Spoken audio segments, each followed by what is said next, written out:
The story begins with a girl shouting at the MC, calling him a piece of trash and telling him to hurry up and steal the curse that is on Lord Arthur. Crash, holding his sword, imagines that he is at his limit, but even so, he replies that he will steal it. He extends his hand and activates his magic, which goes toward Lord Arthur. He possesses the power to steal curses. Among the heroes who are fighting against the erosion of the world, he stood out in the blue generation. All the girls run toward the leader, asking him to take a potion. Arthur, after drinking it, looks up and sees the Death Knight in its most powerful form. He questions whether they will really fight a Death Knight with so few people. Knowing that this is impossible, he drops his sword and calls the girls to leave with him. Immediately, the three hug his body, and the MC, seeing this scene, gets up and asks what the bastard thinks he is doing. He replies that he will end that situation at that moment and warns that the world no longer has hope, since only ruins remain. Crash becomes furious and shouts,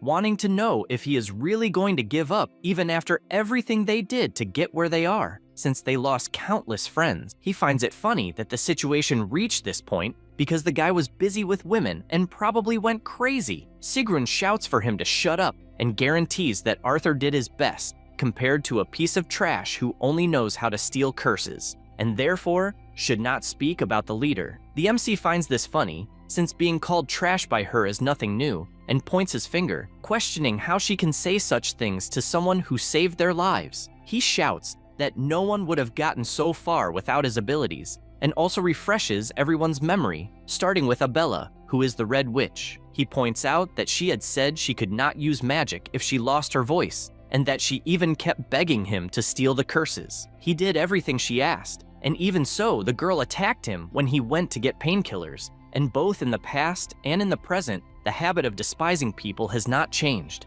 The same goes for Mary, who is considered the strongest spear of the Empire. In truth, she is nothing more than an idiot who charges forward without thinking and took on every possible curse and kept begging the MC to remove them. He becomes even more curious as he recounts this, since the princess used to call him a benefactor, someone who sacrificed an eye and is now being called trash. Even during the academy, she kept placing him as part of her Kingdom Starlone faction, and even after all the bullying, Crash never fought back in any way. He does not understand why she should be the blue generation when he made every sacrifice for the good of the kingdom. He finishes by saying that he cleaned up all the mess up to this point and questions whether everything was for nothing. After all, he does not care about the others, but he cannot believe that Arthur, who should be responsible for saving the world, is giving up. He was supposedly going to lead everyone and even stand at the front of the blue generation, and that was the reason the MC chose to stay by his side. Because of that, he does not understand why he is giving up.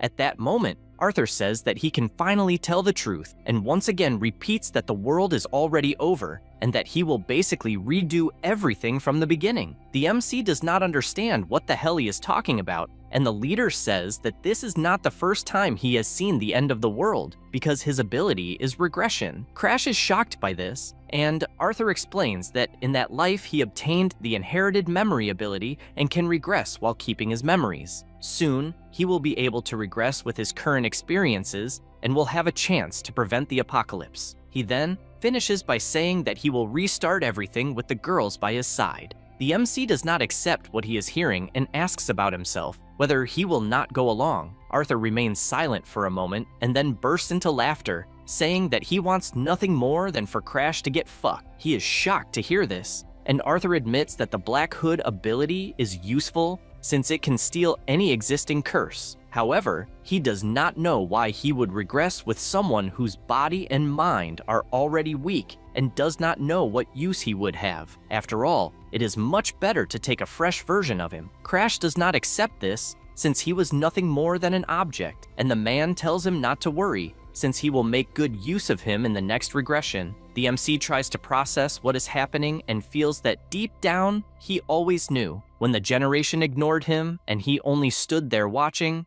that was when he discovered that they never saw him as a companion. He screams with all his strength for them to take him, but Arthur only laughs. Then the MC, knowing that he will end up fainting because of the curses, assures that he will not die that way. He knows that his ability can steal only curses, but that is because he never tested it on other things, such as, for example, Arthur's ability, since he did not consider it a curse. However, he thinks it is worth trying and therefore uses the black hood toward the leader. His ability flies straight into him, and only then does he realize that it simply worked, since the ability devoured the regression ability for itself. However, Arthur did not notice this and still insists on asking why Crash has not yet given up on trying something. He says that the boy witnessed countless apocalypses, and that every time he became useless, he discarded him, leaving him to die again. And he no longer even knows how many times this happened. The MC, still lying down, assures that the one who will suffer will be him, and, with a big smile, points upward, telling him to be careful. After all, the world is in ruins, and because of that, he needs to be careful, since if he does not want to die, it is better to fight to survive, because the one who will regress will be himself. Sometime later, Crash, who had been asleep, opens his eyes and gets up in shock. He looks around and realizes that it is where he lived when he was a child. This is Crash at 13 years of age. That is because the regression was a success. Now, about the erosion of the world, it was a phenomenon where the world almost literally suffers. Erosion by another dimension. When erosion occurs, environmental changes also appear and, making things even worse, species of erosions invade the world, and among them, there is one that has a humanoid form. These are known as world invaders. Both civilians and soldiers panic, and those who resist the erosion are called the Blue Generation. The MC is one of these people. He has a body capable of sealing curses, and because of that, he entered the Blue Generation. He was also treated only as a curse vassal, and, in the end, was also betrayed by his companions. This was his life until he woke up now in his younger body. He realizes that he is in his room, and remembers that he was in deadly cold before, but at that moment, it is as hot as summer. He deduces that if he is in the Green Pine Mansion, where he lived as a child, that means his last gamble, using the Black Hood ability on Arthur, was a success, and did, in fact, manage to steal the ability. However, he becomes curious about this, since he has no idea how he managed to steal it. People usually think that the Black Hood is an ability that can be used freely, without restriction. However, it has a distinct flaw. It can steal the possession of a target if the user manages to unlock the lock generated after activation. This lock is generated based on the owner's affinity with the object. If a stone found on the street was recognized as something valuable, something like block the condition will appear. Transfer 99% of the world's wealth to the owner. In other words, the difficulty of stealing increases. It is something like a type of unique ability that is highly valued, and the difficulty of stealing it is astronomical. In short, he knows that the greater the value, the more conditions there will be, and the more difficult they will be. Then he thinks about Arthur and what was going through his mind. After all, when he activated his ability, he did not see any lock. He thinks a little more about this fact and concludes that perhaps Arthur wanted to abandon the ability. He is surprised to think that the man known as the King of Heroes wanted to abandon his regression ability. He remembers some times when Arthur showed an expression of exhaustion and moved only to finish a task. A world that was destined for destruction and kept happening repeatedly, so he probably went insane. In other words, to Arthur, this ability was a curse. That is why he tried to make the girls retain their memories and return together with him, while excluding him at the same time. The MC concludes that the fact he managed to steal this ability, and that the Arthur he knew lost the ability, being left behind in the world on the brink of destruction, was crushed by the meteor of the Blue Death Knight. He comments that he stole the ability from the boy he wanted so badly to get rid of, and hopes he is happy. He says this and laughs, since he was always looked down on, as if stealing curses were something anyone could do, and even the hero never paid attention to his companions when he was suffering in the shadows. Because of these memories, he does not have a single ounce of regret for having left everyone to die. Still in the mansion, the MC looks at his reflection in the mirror and realizes that he is still small. He looked more like he was 10 years old, with a small stature but moderately developed muscles. This is the result of swinging a sword every day, trying to survive in the Valheim family, the strongest martial clan in the kingdom. He concludes that if he is in the Green Pine Mansion, it means his trial ceremony must have already taken place. The Valheim family's trial ceremony is a place to prove the ability that will be revealed by the god with whom one has contracted. The better the contractor, the higher the god's rank. His family's lineage was always blessed. However, the same could not be said about him. He had no talent or martial prowess because no god chose him. After that, he was expelled from his main house and sent to the Green Pine Mansion, where all failures go. He reflects that, at the moment, he is the only one who knows about the end of the world, an apocalypse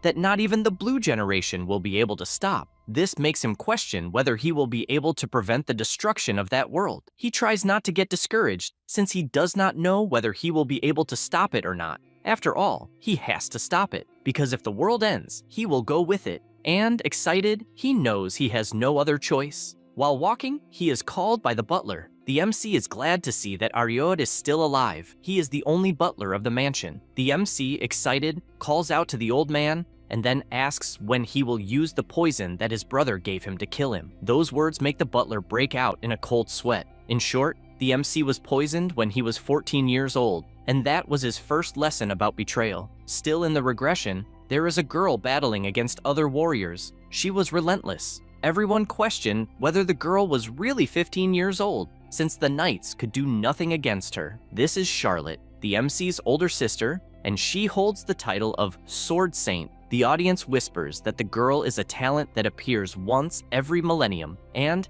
because of that, all the lords of every house have high expectations of her. Meanwhile, Varokin, the MC's brother, hears everything and furious says that he will kill everyone of the Valheim lineage. He knows that Charlotte is an enormous risk and that her mother is at least decent. Then, already in another place, he says that the MC is a useless failure and warns the butler that he will first kill his half-brother, and emphasizes that even the butler has a reason for this, since his career was hindered because of the boy. Therefore, he explains that it is just to give a single drop of the poison to Crash, and by doing that, he will not have to worry about his daughter's treatment or money, and he asks whether he is hesitating. Ariod replies that the MC is someone he raised as his own son, and that doing something like that is absurd. However, Varokin calls his attention and tells him to choose whom he will save, whether he will save another person's son or his own biological daughter. He sees no way out,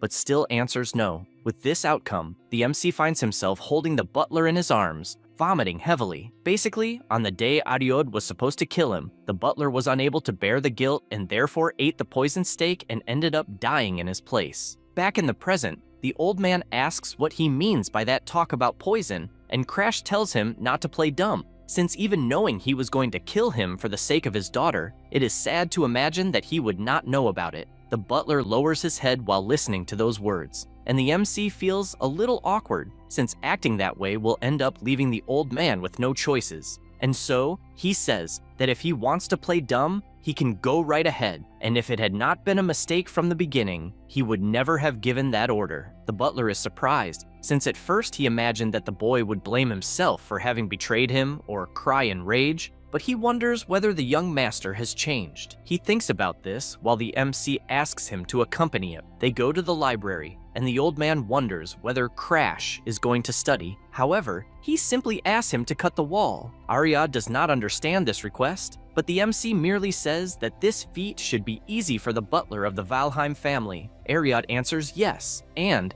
concentrating energy in his sword, unleashes a full-powered attack against the wall, opening a huge hole. He asks whether it might be a secret passage. Crash merely says that he did a good job and starts walking. Ariod begins to follow him and concludes that the boy is definitely a completely different person from the day before and even has an aura that resembles that of the Lord, and he does not understand what the hell happened. The MC reflects that that moment brings him memories. Before, everything was burned, but at that moment, he managed to reach the place before that happened. The butler asks whether he should cut the chains, but he answers that unfortunately, he will not be able to. Then, excited, he decides to test his Black Hood ability. The power moves toward the chains, and, with extreme ease, destroys them all. This feat leaves the butler so frightened that he asks whether he might have made a contract with a god. Crash is startled, since he ended up showing something that he has not yet obtained at that point in time. And so, he answers that yes, he made a contract with an insignificant god, and even says that regarding the library, he should feel free to report it to his father. Ariod is surprised, since until the day before the young master's eyes seem to have lost the will to live, but he believes that everything changed if he made a contract with a god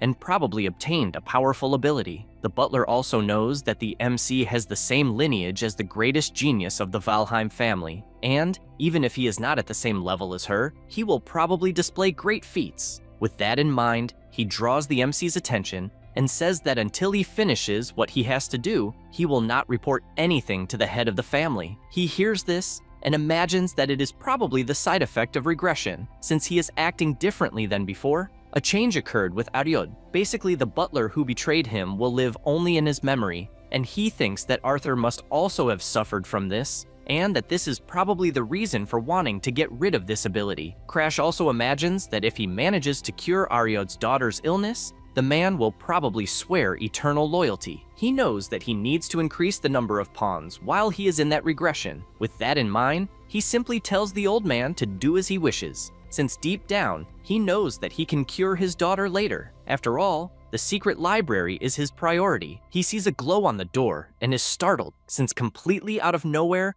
a fire attack flew straight at him with full force. He admits to being surprised, since he is the person who endured several curses and still got goosebumps. And because of that, he has no doubts that a specific book is in that place, until he finally finds what he was looking for. Now, regarding the secret library of the Green Pine Mansion, the ancestors who were called failures of the Valheim family wrote their techniques and life memories. It is not an ability, but a product of humanity, a place where they kept their secret books to reach the peak. At first, it was a place of free access, but it became secret because of one person. That person was Damaris. He was the worst failure in the history of the Valheim family, but he was also the person who was consumed by the erosion of the world and became the strongest. With that in mind, he gets excited, since he will take the secret book of the worst of the failures. Now, about Damaris Valheim, the greatest failure in the history of Valheim. Even so, he was also the strongest person in the history of the family. When he was at the peak of his power, some of the most powerful warriors challenged him. However,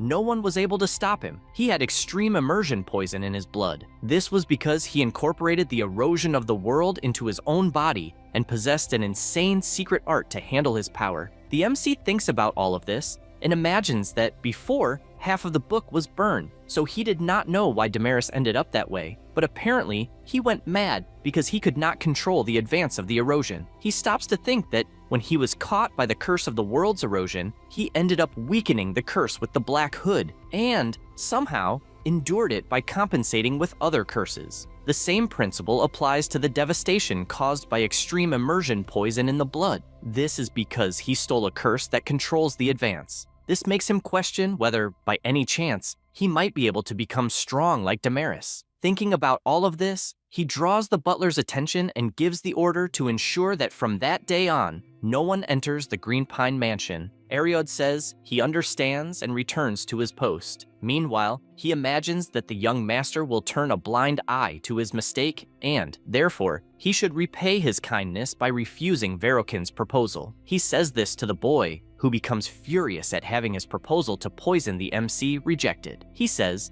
that a person who has so many flaws only makes him more nervous. He also believes that if it were not for the MC's mother's bloodline getting in the way, both Lilish and he himself would have maintained their positions in the direct lineage. Suddenly, he shouts, calling another butler, and orders him to go to the Green Pine Mansion, where Crash is, to investigate why Ariod changed his mind. However, he replies that it is not possible to enter. This is because Ariod, who is the young master's butler, prevented entry even to the head of the family. Verokin cannot believe this absurdity, since he is even blocking the head of the family from entering. Meanwhile, the MC continues channeling energy. He realizes that he has finally reached the experienced beginner level. He knows that there are several stages of aura, such as Aura User, Aura Expert, Aura Master, and finally, the Aura Emperor. The second stage, which is in the experienced aura stage, is the stage where most users are and is what separates geniuses from normal people. He has just arrived there, while his sister Charlotte, who is 2 years older, is already an Aura Master and possesses incredible talent. However, even though she is an incredible monster, in the end, she was useless against the erosion. The MC is aware that compared to her, he is nothing more than a beginner, and therefore does not know if he can really save the world. However, his self from before the regression warns him that he will not know before trying, and therefore he should stop lamenting, since, in the first place, it was not even possible to use aura before the regression. But at that moment, it is different, because even without comparing himself to her, he can become stronger with the secret art that was left by a failure just like him. Thus, excited, he knows that he will definitely be able to become stronger. And for now, that is enough. Sometime later, he leaves his room and the butler congratulates him for reaching the experienced beginner level. He replies that this is nothing, but questions why he is waiting outside. Ariad explains that the MC's fiancée, Bianca Hardenhearts, has arrived at the mansion to visit him. He is surprised by this, since he knows that she is the White Demoness. She is the leader who became a pawn of the World Devourers and tried to destroy the world, and the entity that defeated one of the strongest Celestials and earned the nickname White Demoness. He is aware that despite all of this, at that moment, Bianca is nothing more than a little girl, the youngest daughter of the Hardenhearts family. He also thinks about this political merit. Basically, the Hardenhearts family rules the north, and the Valheim family used a useless person like the MC to gain a connection with a strong martial family. He finds this funny, since they are being used for the convenience of their families, and thinks it is nice that she visited him. Now, a little more about Bianca. She is the youngest daughter of the Hardenhearts family, rulers of the north, because her mother was affected by the curse of world erosion before she was born. Because of that, Bianca was cursed by the Snow Doll curse, deprived of emotions since birth. The curse, having reached her soul, cannot be broken, and she was not able to form a contract with a god due to her body. Because of that, she was treated as a cursed child, born in exchange for her mother's life. Crash stops to think whether the girl might hate him, but knows that as long as he does not steal her curse, everything will be fine. This is because the Snow Doll curse is necessary to control the healing of the extreme immersion poison in the blood. The MC asks the butler to prepare some clothes, and also tells the girl to come in. 5 months ago, Crash, who at the time was not yet the MC, slapped her hand and shouted for her to leave, saying that she was only interested in the power of the Valheim family and therefore should not act as if she were a wife. After the door was closed behind her, she reflects that it is not as if she wanted to be in that place. This is because her father said that the only way for the family to survive depends on the Valheims, and since she is wonderful, she needs to win over the hearts of the younger ones. In a way, the fate of the Hardenhearts family depends solely on her. Bianca reflects that even without emotions, she can distinguish right from wrong. So, if she had not been forced by her family to marry, a filthy-mouthed loser like him would not have had the slightest chance. Basically, she would be the one rejecting him. Back in the present, the MC, a little awkward, says that he cannot believe they served such hot tea to someone with such a sensitive tongue, and that he will talk to the maid later. Bianca remains silent listening to this, and he says that the weather is great and that they should probably walk through the garden, since in the north, there should not be many flowers because of the snow. While they walk, Crash orders the butler to bring some macadamia cookies to the garden. Then he says that she probably had a difficult path, and Bianca replies that since they are going to get married, opportunities to get to know each other better are necessary. He says he understands, but feels as if she is talking to a superior rather than to a spouse. She feels that there is something strange. After all, when they met before, he looked at her in a sharp way, but at that moment, it is as if he were a different person. Moreover, what intrigues her the most is that he had never said that he liked macadamia cookies. After they reach the outside, she wastes no time and asks if he is really Crash. Both stare at each other for a moment, and the MC, releasing all his aura, asks if he is really that different from how he was before. She is startled, wondering if that is killing intent, and immediately bows down apologizing, since she spoke without thinking. He feels bad, since his memories of that time are a mess, and he does not even know how he treated her. But of one thing he is certain, that is the only expression Bianca has. It was even the same expression she had when she met her end in the mansion of the frozen sea in the north. The MC decides to change the subject for now, and says that it is not a surprise that she thinks that way, since he has just formed a contract with a god. Bianca then considers that his personality changed after the contract, and therefore congratulates him on that achievement. He He says that he has a proposal to make, and she considers that the boy went so far as to form a contract with a god, and now wants to make a proposal. So she asks if it is one to end the marriage. He immediately answers that it is not, and even says that he does not know why she thought such an absurd thing. Then, being dramatic, he says that he even understands why she would not want to marry someone like him, and that he himself even wants to end the marriage. She does not understand why Crash is being depressive and has such low self-esteem, even though he is a Valheim. She sighs and replies that she is his wife, and that this will not change. The MC is surprised to hear that, and does not even remember the last time he heard words without any lie. With that, he asks to return to the main subject about his awakened ability, and confidently says that he wants to steal her curse. Bianca is startled by this, since he wants to steal her curse, which not even curse breakers have been able to break. She asks if he really wants that, and he replies that yes, because that way he might be able to fulfill a wish he has, such as, for example, ending this marriage. She reflects that she even knows that Crash is treated as a failure, and, if that is the case, there must be a wall between him and the main lineage, and he is probably tired of it to the point of wanting to erase his emotions. She thinks a bit more about it, and remembers that a mental mage once said that when a person reaches their maximum mental potential, they become sick at heart and end up succumbing to this illness, possibly even taking their own life, or suddenly becoming kind as if they were another person. The old man continues, saying that it is a very dangerous moment since such behaviors are warning signs of their end, and if you know someone like that, you should stay by their side. After remembering this, she takes his hand and says that everything will be fine since he just needs to control his emotions without relying on the curse. The MC comments that apparently she understood something wrong, and Bianca says that she will see him more often, and even if she asks her father, he might be allowed to live closer, but he shouts, wanting to know what this talk is about, since as far as he knows she hates him and did not even want this marriage. She says that even if that were true, she would not abandon someone in danger. Crash even understands that Bianca is the type who throws herself headfirst into things when she decides to do them, but he feels that there is a misunderstanding. In any case, since he will not receive it in good faith, he uses his Black Hood ability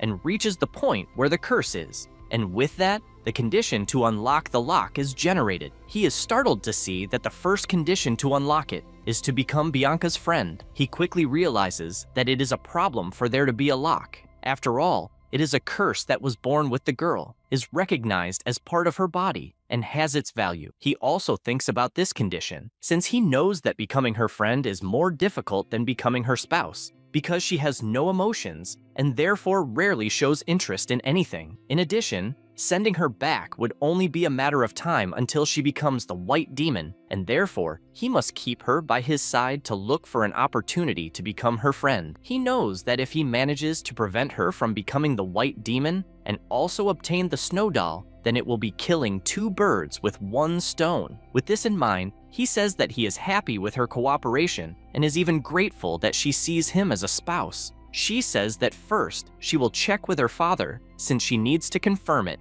and then leaves. He knows that it will take a month for the girl to return, and that he must read all the secret art books until then. The next day, at the Green Pine Mansion, a carriage arrives, and in it is Bianca, saying that from that day on, she will live in the mansion together with him. The MC despairs, since that means they will live together. Sometime later, he wakes up and sees Bianca sleeping beside him. The MC does not like this at all, since if she is seen with someone like him, people will misunderstand. Soon after, she wakes up, says good morning, and even asks why he is in that place. This angers him, since the one who should be asking that was him. Early in the morning, Crash continues channeling energy to increase his aura until he stops to think that it has already been a few months since he started living with Bianca. He remembers exactly the day she appeared, saying that she would live in the Pinheiro Verde mansion, which was a shock to him, since he did not know she would simply move in. Bianca explains that this is not a problem,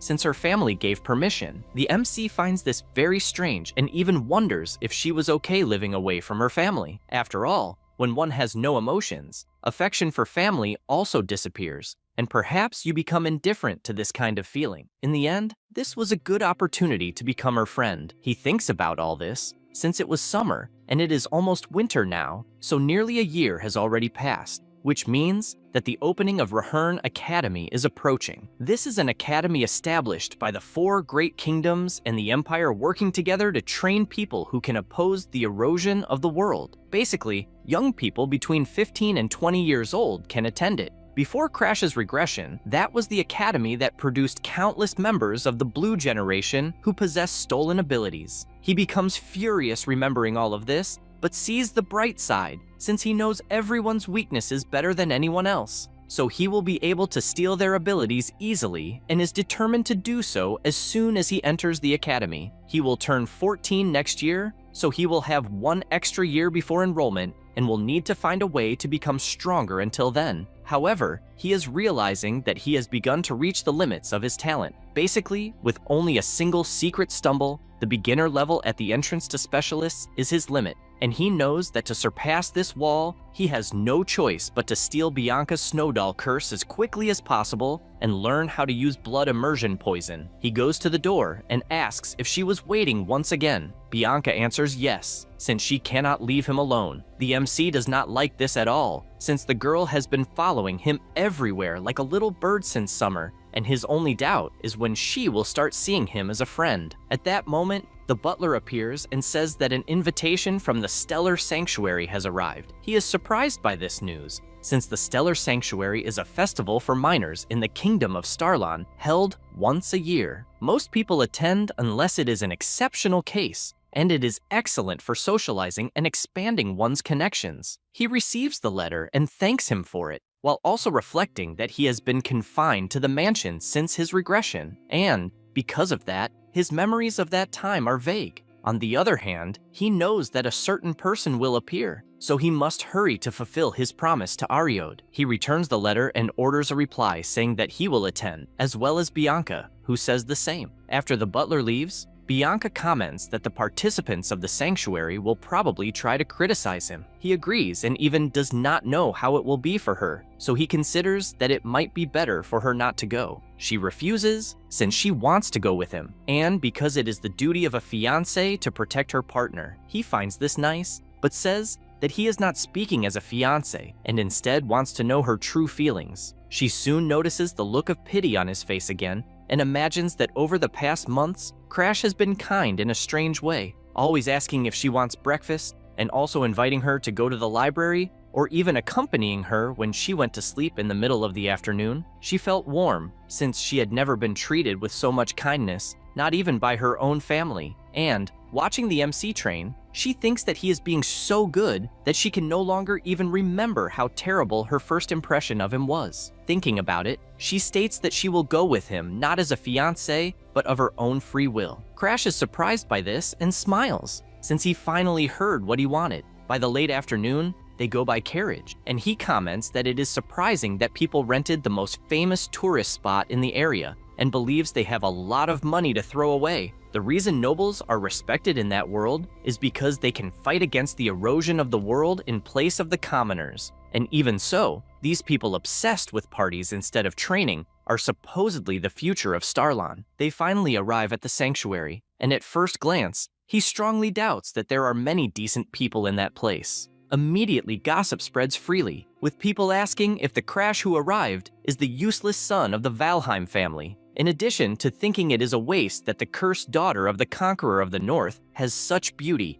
The MC soon realizes that amid so many fake nobles, there are also some true nobles, those who will later join the Blue generation, starting with Balak, the Tiger Man, followed by the Elf Amelia, and lastly, the wooden archer Anix. The 3 will become known as the 3 heroes of Starlon. The MC finds this annoying, since he knows the reason the 3 people showed interest in him is because of his beautiful sister. Charlotte, in past sanctuaries, beat everyone even while wearing a beautiful dress, and all Crash did was stay curled up, since she was terrifying. He knows she boasts every time, and has probably already gone wild because of the atmosphere in that place. At that moment, Bianca calls him and asks him, please, not to care about what others are saying. He imagines that he was not even caring, since he had only remembered his sister, and placing his hand on her head. He imagines that she was also insulted, and even so is worried about him. Besides that, he wonders when that guy will show up. No sooner does he think about it,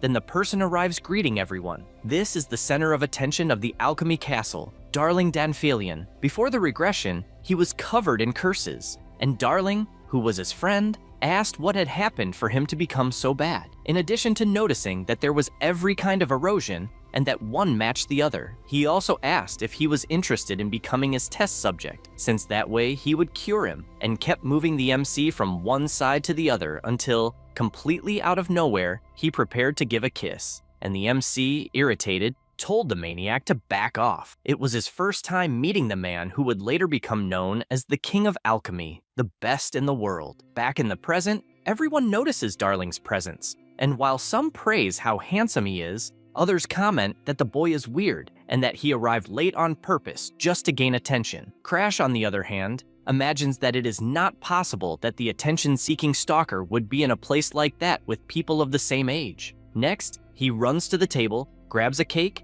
and hands it to Bianca, also asking her to wait for him. She replies that it will not be a problem. Soon, Darling notices his presence, wondering who the boy is, since he feels as if he has seen him before. The MC introduces himself as Crash Valheim, and immediately the boy recognizes the Valheim surname, since he indeed resembles Charlotte. Because of that, his eyes light up, as he is facing the younger brother of the famous Charlotte, and so he asks if he has some business with him, or if perhaps the clothes he is wearing drew that much attention. The MC gets straight to the point and comments that recently the boy must have researched the erosion of the world and therefore wants to know if his interest in him has increased a little more. Darling finds it interesting that there is such a provocative boy and therefore tells him to get ready, since he has earned his interest. In another room, Darling asks how old he is at the moment. Crash answers that he is 13 years old and asks if age really matters that much. Darling admits that he is surprised, since his friend is 13 years old, but the aura is completely different from children of that age. The MC imagines that,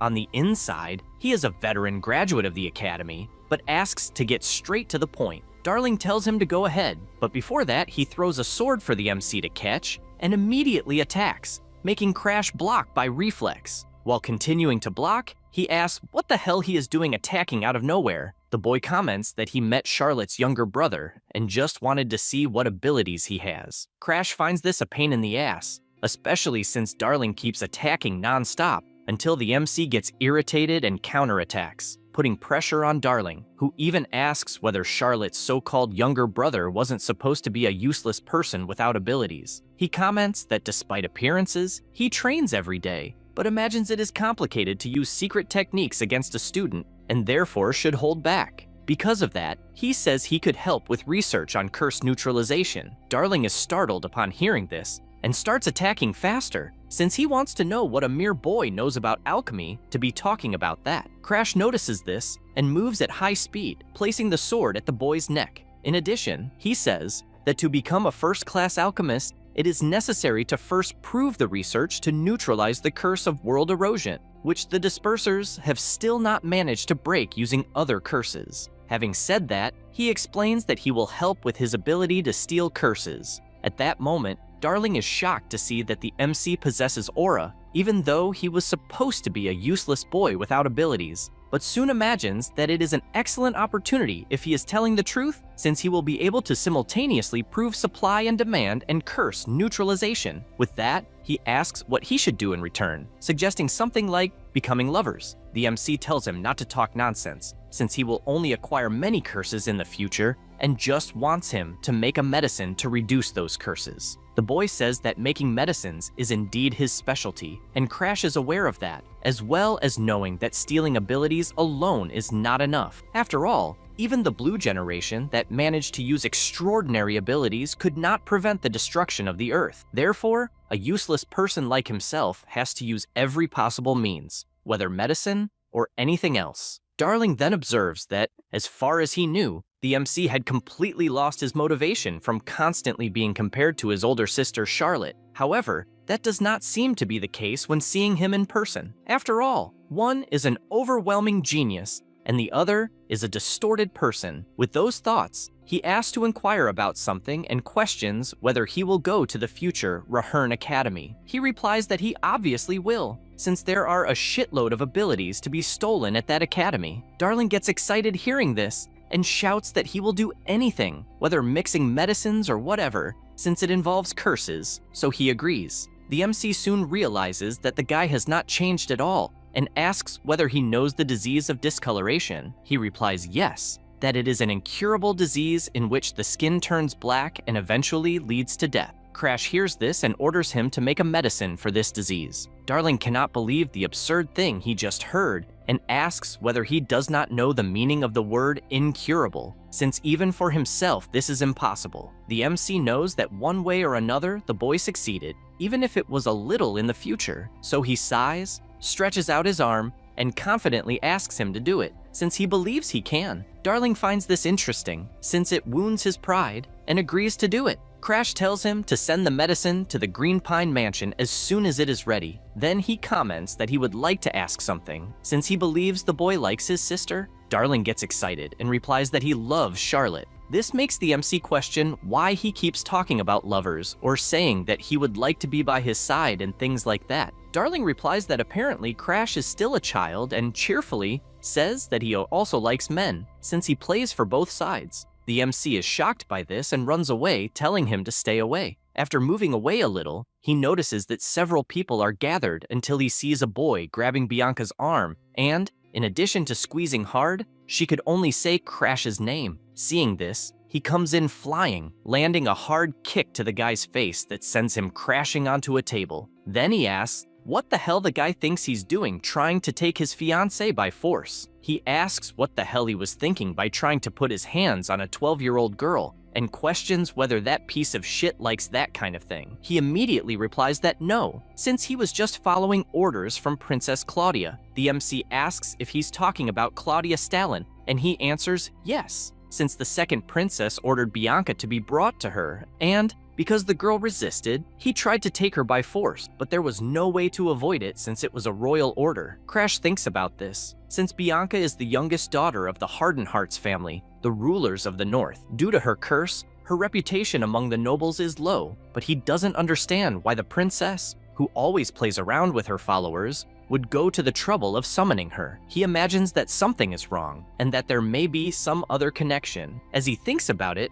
a person comes to mind, and this makes him furious, suspecting it might be Annex, since the guy used to obsessively pursue his sister. After Annex was defeated in the Celestial Sanctuary, even while hating Charlotte, he couldn't get rid of his admiration for her, and that drove him crazy. He knew he would never be able to defeat her with his own power, so he is now targeting the younger brother. The MC takes a deep breath and looks at the boy once again, questioning whether he is really taking Bianca only for that. Then he says that it's fine, and warns that instead of the second princess, he will go see Annex. The guy doesn't understand why he is talking about Lord Annex. Crash thinks it's ridiculous, since the kid serves the princess and doesn't even know who actually ordered it, and because of that, he leaves with Bianca. As they walk, Crash tries to understand why Bianca refused to go see the princess. He imagines it's because he managed to guess who was behind it, since he had lived through this before, but his fiancée at 12 years old shouldn't be able to understand the situation, and he doesn't understand why she ignored it. So he calls her attention and asks why she disobeyed the princess's order. She replies that it was because he asked her to wait for him to return. The MC is surprised to hear that and, smiling, says that she did a good job.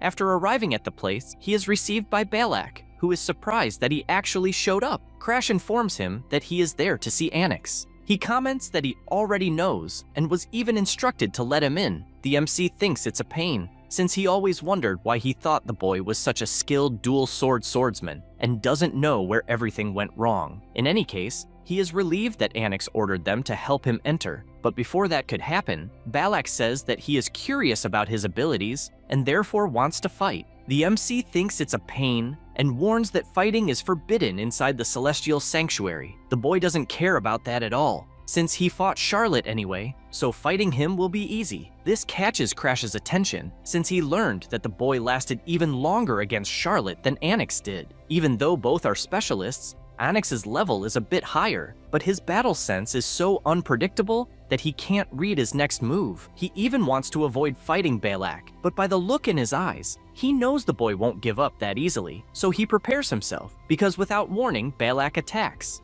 After dodging, he counterattacks, but the Tigerman also dodges, However, the MC is faster and manages to land a kick. Then he prepares himself and lands his 1-inch punch squarely in the boy's stomach, making him roll on the ground in pain. Crash takes a deep breath since it's finally over. Balak gets up, calling the MC cruel, and he replies that he was actually challenged, so he didn't do anything wrong. The Tiger Man agrees and asks to wait so he can pick up his weapon first. Crash finds that funny and asks if he can even stay on his feet. The boy hears that, but soon starts to black out until he finally collapses unconscious on the ground. Bianca, intrigued, asks what he did. The MC replies that he used his family's secret technique. That was the 1-inch strike. A long time ago, a failure from the Valheim family created it. It is a secret technique that releases the maximum destructive power at the shortest distance. Depending on the condition, it can even cause internal damage. Before the regression, this was the only technique he managed to save from the burning mansion, and thanks to it, he survived countless life and death situations. He says he used his best technique,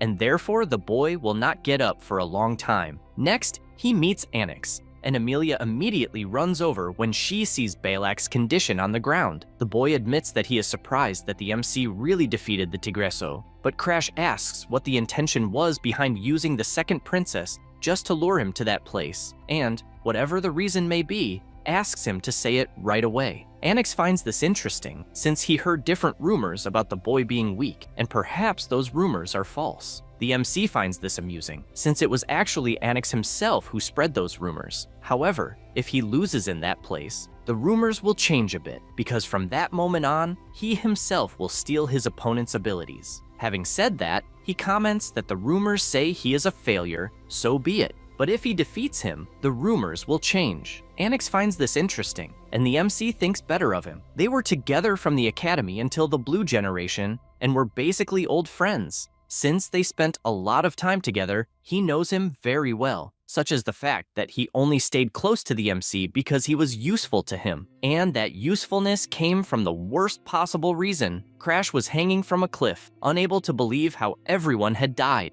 At that moment, Anix approached and said that if people discovered that he fell into the trap because of him, he would certainly lose his place in the Blue Generation, but if only he himself survived, no one would ever know. The MC does not like this at all, and questions whether he really believes he will get away with it easily, since internal power struggles are already quite complicated, and he will definitely be expelled because of the incident. Anix laughs at this, believing that everything is fine since he will put all the blame on the MC. After all, he is hated by everyone, and thus the truth about the incident will be swept under the rug. With that, he thanks Crash for being a friend until the end. The MC gets irritated by that expression, since in reality, he never considered him a friend, and he was only present because he was after Charlotte, and he even got distracted throughout the entire battle after finding out that she was going to get married. Anix says that this is exactly why he hates him. Even without having any talent at all, he has sharp intuition, and that part of him always gets in his way. So, since Charlotte is also getting married, he sees no reason for this fake friendship to continue. He believes that perhaps this is for the best.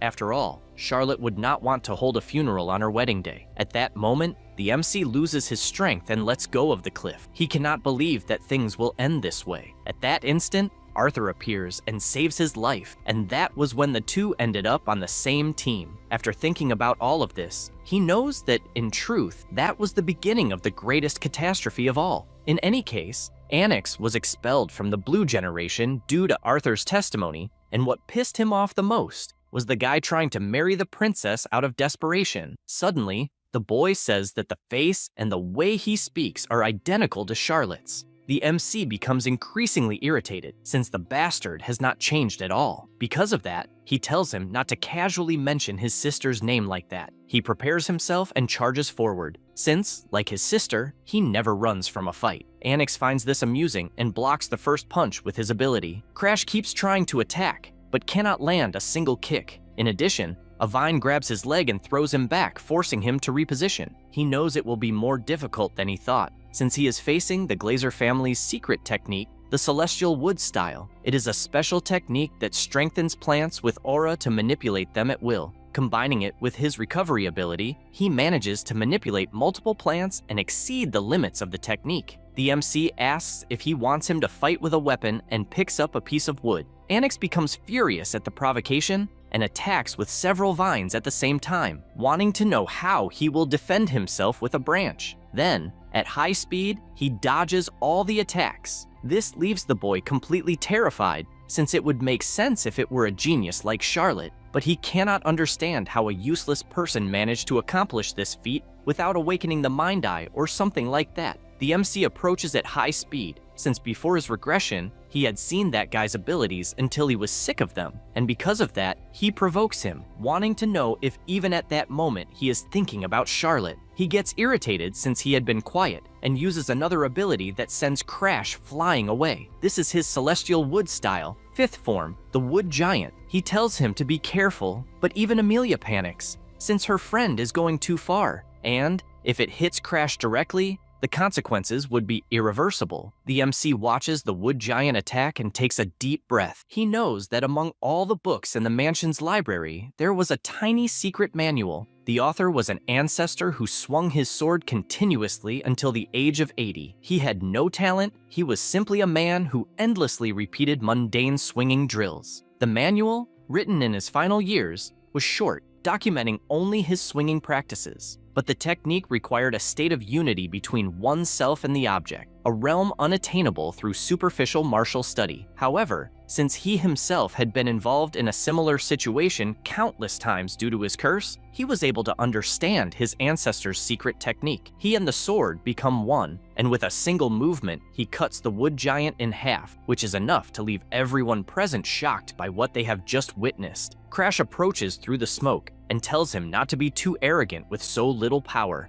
Annex collapses to the ground after having his masterpiece destroyed. As for the MC, he thinks everything is crap because he intended to hold back enough to make stealing the ability easier, but he put all his strength into the attack and cannot move a single muscle. At that moment, Bianca walks up to him and hugs him from behind, saying she will help. Darling also approaches, but before that, Bianca hugs him with all her strength, almost crushing the MC in the process. The alchemist says that at this rate Crash will die, and because of that, he picks up the boy and walks out through the hall while everyone present gossips, unable to believe that a useless person truly defeated Annex. Darling is surprised, since the rumors spread faster than she expected, and although she had not planned anything on a large scale, she at least believes that Crash will be a celebrity as soon as he wakes up. Besides that, something else is worrying her, since the expression Annex had left her uneasy, as if it belonged to someone who would do something serious after everything that happened. Because of that, she asks him not to die before helping with the research. After that,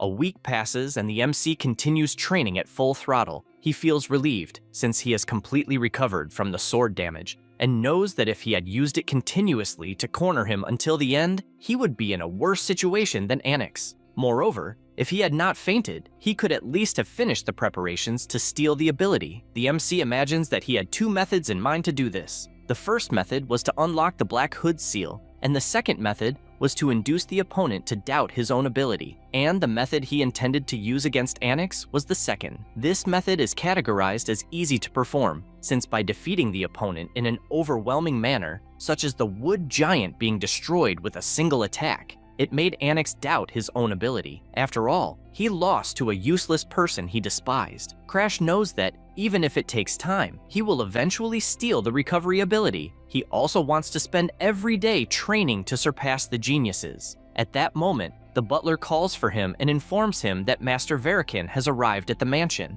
MC realizes that apparently his brother's patience has run out, and the butler explains that he has already refused the boy's messages 22 times. Crash says he can no longer ignore it and asks to let him in. Bianca arrives and asks to drink some water. In addition, she comments that he smells of sweat. MC explains that it is because residues are expelled when using aura, and that maybe it is because he is used to the smell of erosion, so he does not even notice it. She asks whether he should not take a bath before meeting his brother. He does not care about that at all, since eventually he will end up changing again anyway. She then asks, please, that he not get close, and he is surprised by the girl giving orders to her fiancé and believes that she has really grown. The girl runs off, and he becomes excited, since she is like his little sister, so he cannot help teasing her. He also feels that his acquaintances from before his regression would be looking coldly at him at that moment. Like Arthur, questioning whether he is becoming soft, since that way, he will not be able to stop the destruction of the world. MC reflects on that guy, and despite hating to admit it,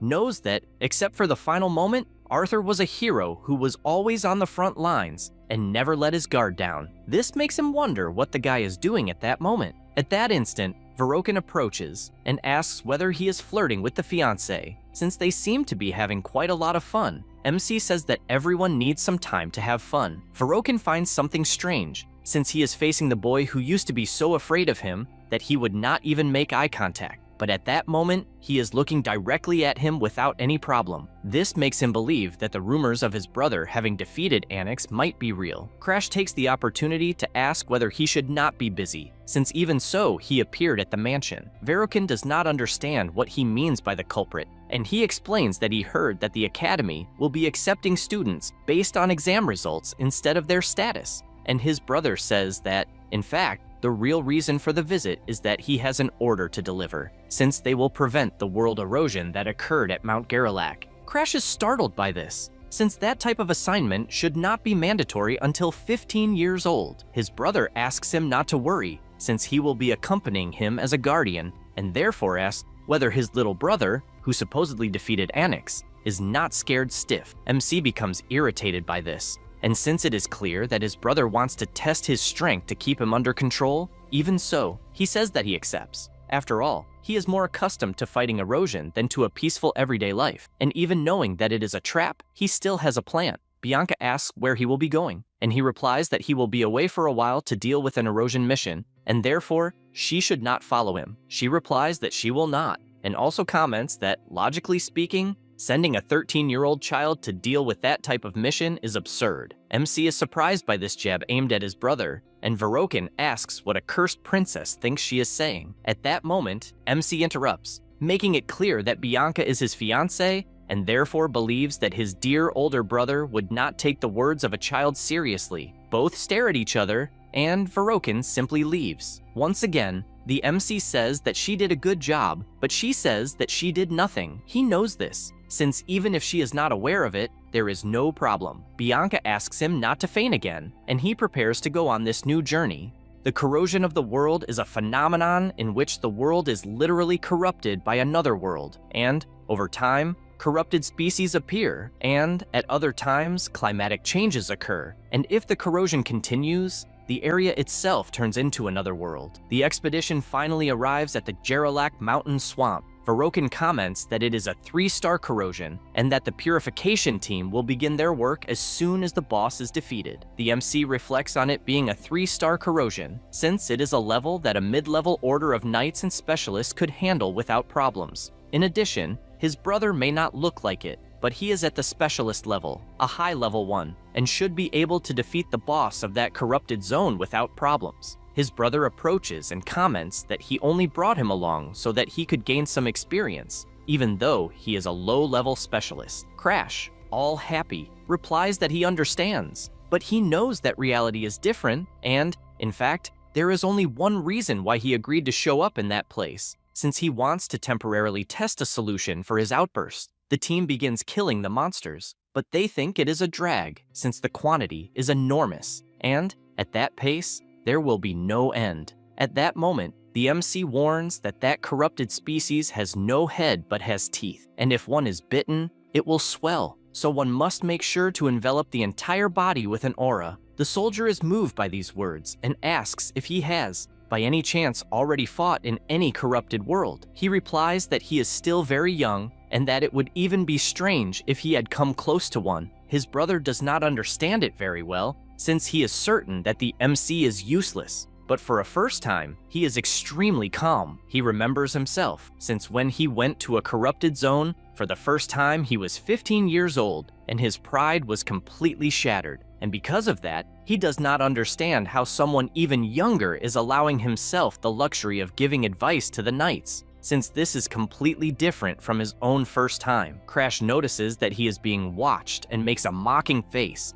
irritating Verokin even more. Because of this, he prepares his sword and goes around killing all the monsters he finds. Since he cannot entertain the hypothesis of Crash growing like Charlotte, because if he surpasses him, he himself will become the useless one of the Valheim. The MC approaches and comments that they will soon reach the boss's location. Verokin replies that his brother is lucky, since it is easier than it seems for a first time, as there are no other corrupted species besides the boss. Crash replies that this is even more reason to stay on guard, since apparently there is a 3-star boss capable of killing the entire corrosion by itself. All the knights are shocked, but Verokin shouts for them not to soil themselves in fear just by hearing the words of a child, since the boss is nothing more than a 3-star and therefore they will finish everything quickly. The MC moves away, since in the end, he knows that the knights will realize it on their own, and his current focus is something else. At that moment, his eyes widen as he is able to see the energy of the corrupted world, and it is even clearer than before his regression, thanks to the extreme immersion poison in his blood. He takes a bit from his shell and swallows it, becoming nervous, since from that moment on, it is for real. His body begins to collapse, and he vomits non-stop. The knights run over to him, asking if he is okay, and telling him not to overexert himself on his first time. He asks them not to worry, since he is fine, but deep down he does not believe that he would really vomit, since corrupted energy is like a potent poison. So in the end, it was to be expected.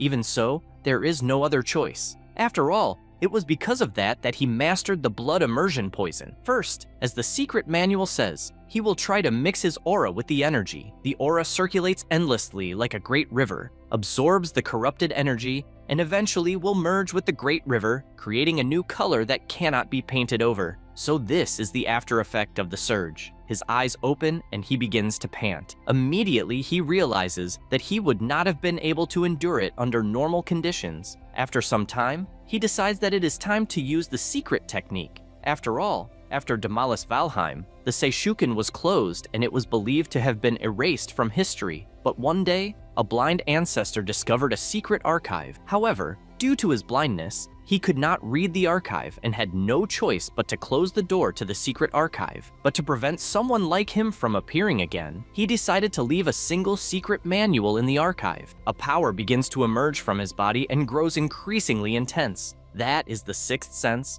a suprasensory perception capable of detecting all sensations through the aura. At that moment, he can only extend the tips of his fingers, but it is enough to know where he is. The result leaves him extremely excited, because the place where he is at the moment is not a world covered by the surge. The surge begins to diminish, since he was able to overcome it with the sixth sense. However, he knows that it is a temporary solution, and that if he absorbs the energy of the corrupted world, he may have a surge at any moment. In that case, he will still need Bianca's cursed doll, and even if it is a stopgap measure, it does not change the fact that he was able to endure it, and for the first time, managed to evolve to the next level. At this moment, he feels a horrible sensation approaching, and when he turns around, he comes face to face with a monster that had its eye closed and then opened it, forming an extremely bizarre corruption. Everyone screams desperately that it is the boss of the place. Verokin is startled, as is the MC,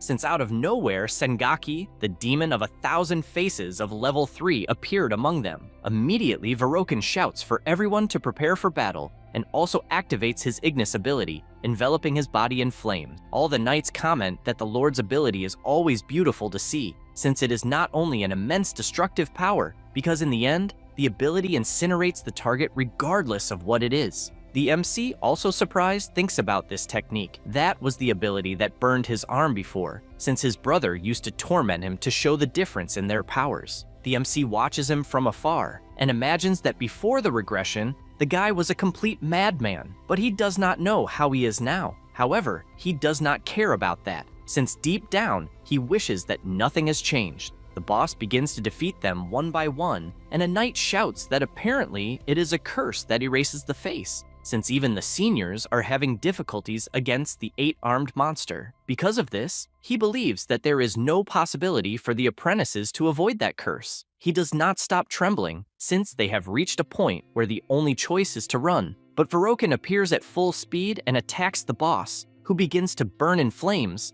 with the fire spreading across the entire body. With this opening, he shouts for them not to give up, since he will create an opening. This fills the knights with hope once again, since, as they expected, the Lord left the boss unable to fight. Verokin wonders if Crash is watching the spectacle, but he does not understand why his brother is looking at Sengaki and not at him. He does not understand this, but shifts his gaze to the boss and realizes that it has tears of blood. This makes him realize that there is something wrong, and that, at that pace, it will be very dangerous. Therefore, he leaps backward with all his might, unable to understand the enormous pressure the monster is emanating, and concludes that they must kill the demon at that exact moment before any anomaly occurs. That said, he shouts for all the knights to attack the demon at the same time, but after unleashing his attack, he cannot understand how a strike imbued with aura had no effect at all. Next, he looks to the side and shouts, trying to understand how the Knights of Valheim are so intimidated,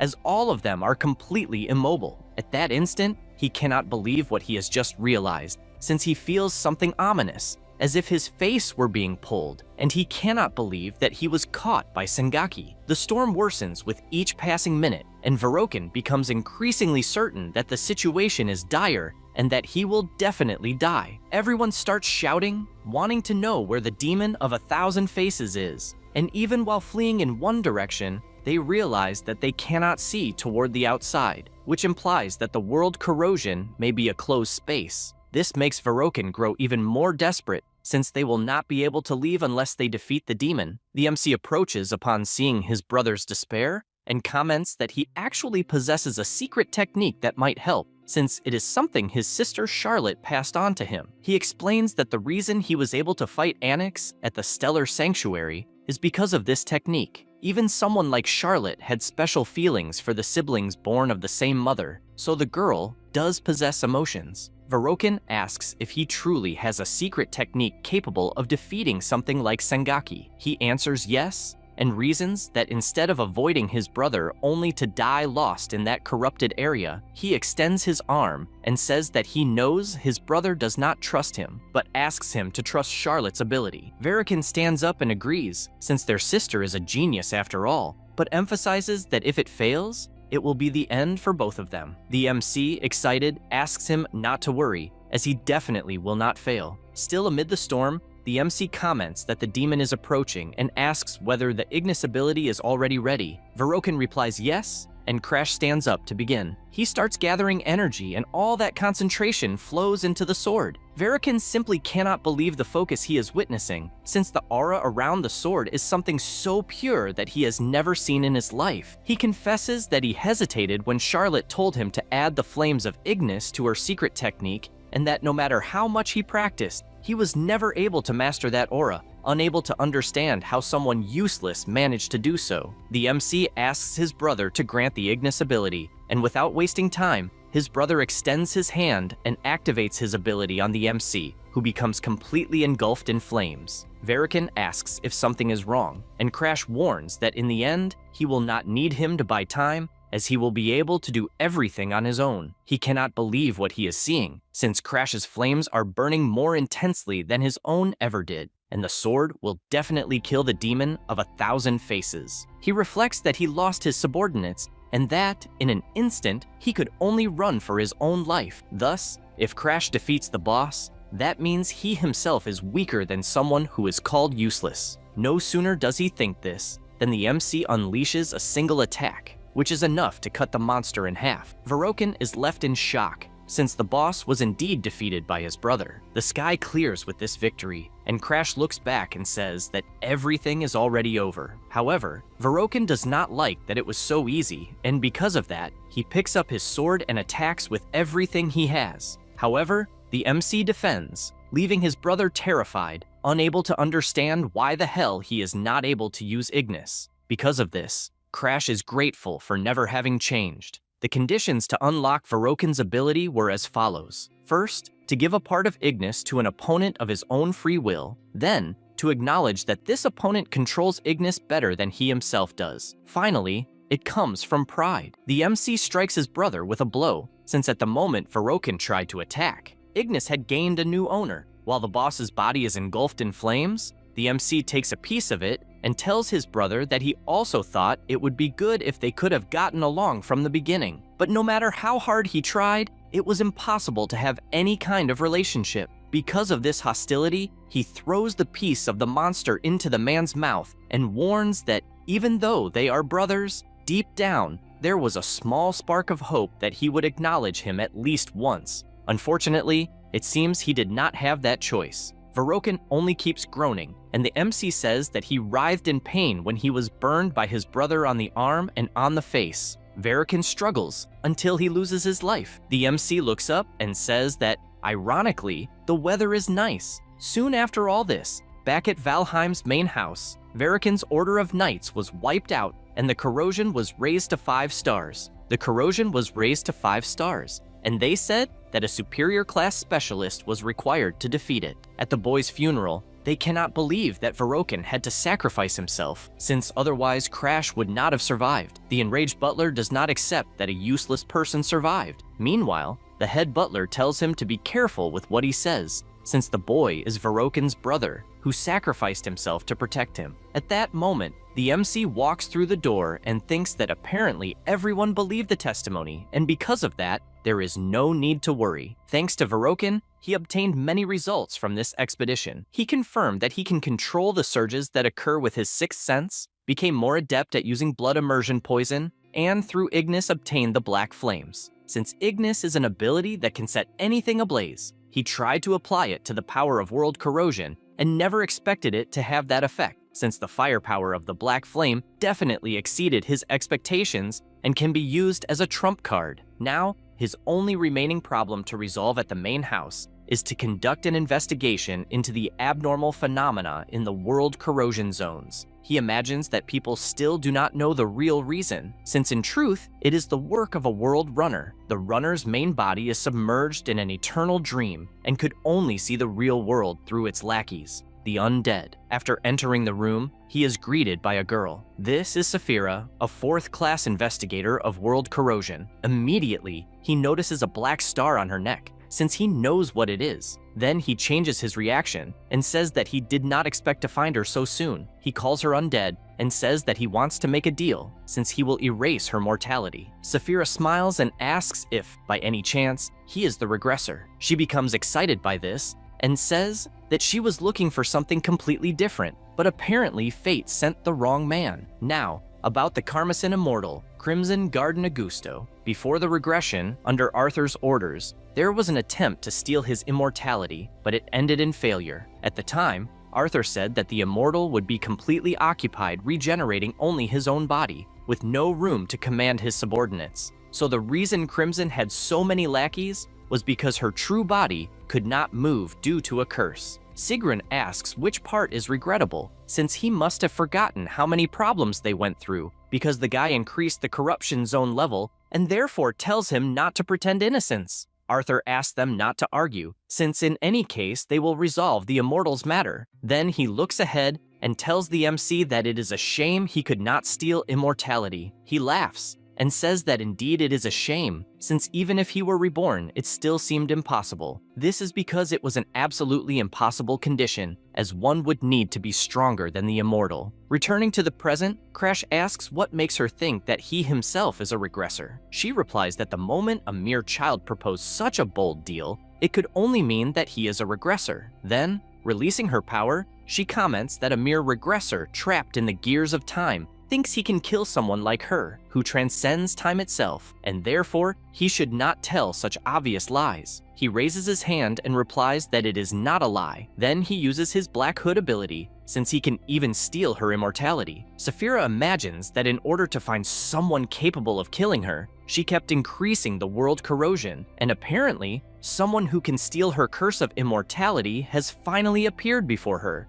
And so she asks what the conditions are. He replies that the ability will not be activated unless he becomes stronger than her, and therefore asks her to help him with that. She understands that he is basically asking to become her disciple, but if that means getting rid of the curse, she is willing even to sell her own soul. Then, excited, she states that she will make him the strongest man in the world. He feels the strong pressure of her aura, even though she is not in her true body. After all, Crimson is strong enough to rival Arthur, with even stronger subordinates under her command. He begins to tremble, but knows that he needs to take the power of a corrupt one to prevent world corrosion and the annihilation that lies ahead. An ability is a unique capability that only one person in the world can possess. By this principle, the regression ability returned Arthur to that life, making it impossible for the MC to regress again by his own will. So if his world is destroyed again, even his existence will disappear, and therefore he says that it will be a pleasure to work with Cream. She is surprised to hear that name in particular,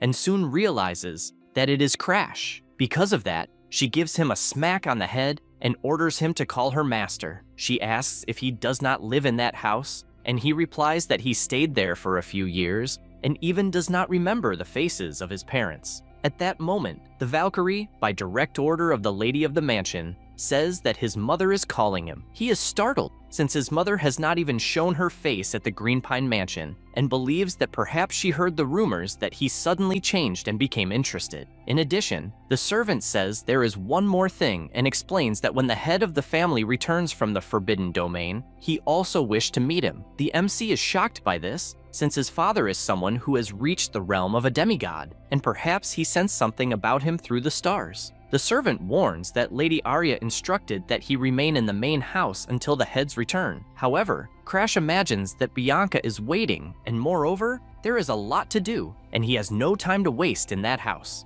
That is why he says that, if necessary, he will return and come back when his father calls again. Or perhaps his father may visit him personally at the Green Pine Mansion. As the day goes by, the MC realizes that he is finally free, and in fact, will not be returning for a long time. Meanwhile, Cream, in her animal form, taps on the window, calling him ill-mannered. Crash gets irritated and asks if her color is not too flashy. She tells him not to worry, since she can change color whenever she wants, and asks if black suits her better, since she looks more like a crow. He gets annoyed because she is too noisy, but asks about her true body. She replies that he knows very well that her true body cannot move. Only then does Crash reflect that the true regressor is Arthur, and he himself is nothing more than an incomplete regressor using Arthur's ability, but he does not believe it is necessary to explain that to Cream. After some time traveling, they arrive at the mansion, and the MC quickly warns that there is a little white chick at the mansion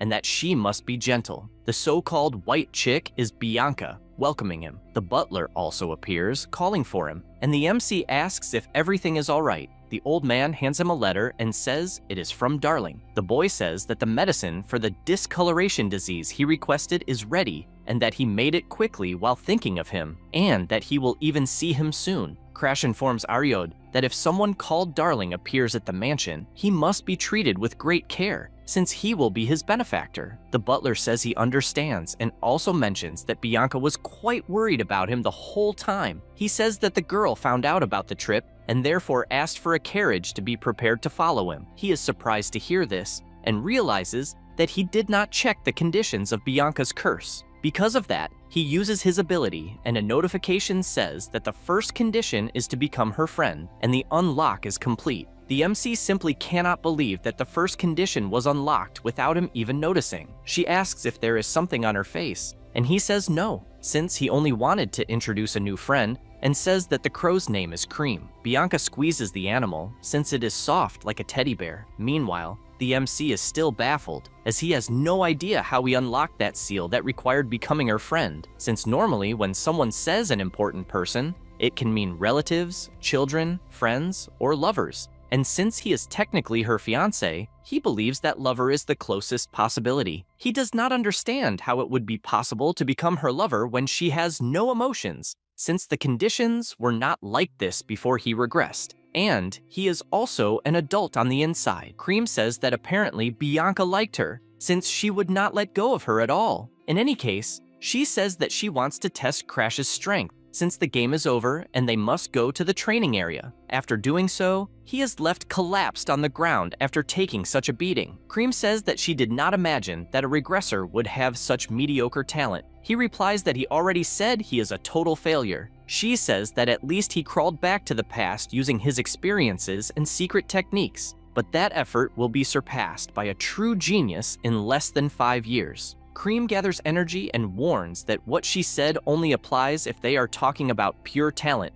and talent means nothing to her, since if he has no abilities, he can simply steal the talents of others. After all, he is someone who would never have escaped the bottom of the pit, and now he will conquer everything from a place above the clouds until he finally breaks her own immortality. The MC realizes that Cream's true body is that of a man and vows that he will become a much more powerful person. A few days later, Darling finally arrives at the mansion. He asks if he made them wait too long, but Crash just tells him to stop the chatter since he is training. Then he asks if he brought the requested medicine, and he shows that he did, since the medicine is complete. After that, he asks if he is not a genius. The MC tells him not to state the obvious, since his friend has always been a genius. Darling is surprised by those words and asks for a hug, since he found it way too cute. In addition, he says he has something to comment on, as he found out that Anix stopped training after losing to Charlotte, but apparently returned to training because of the events at the Stellar Sanctuary. The MC does not believe it, since a scoundrel got inspired after losing to him,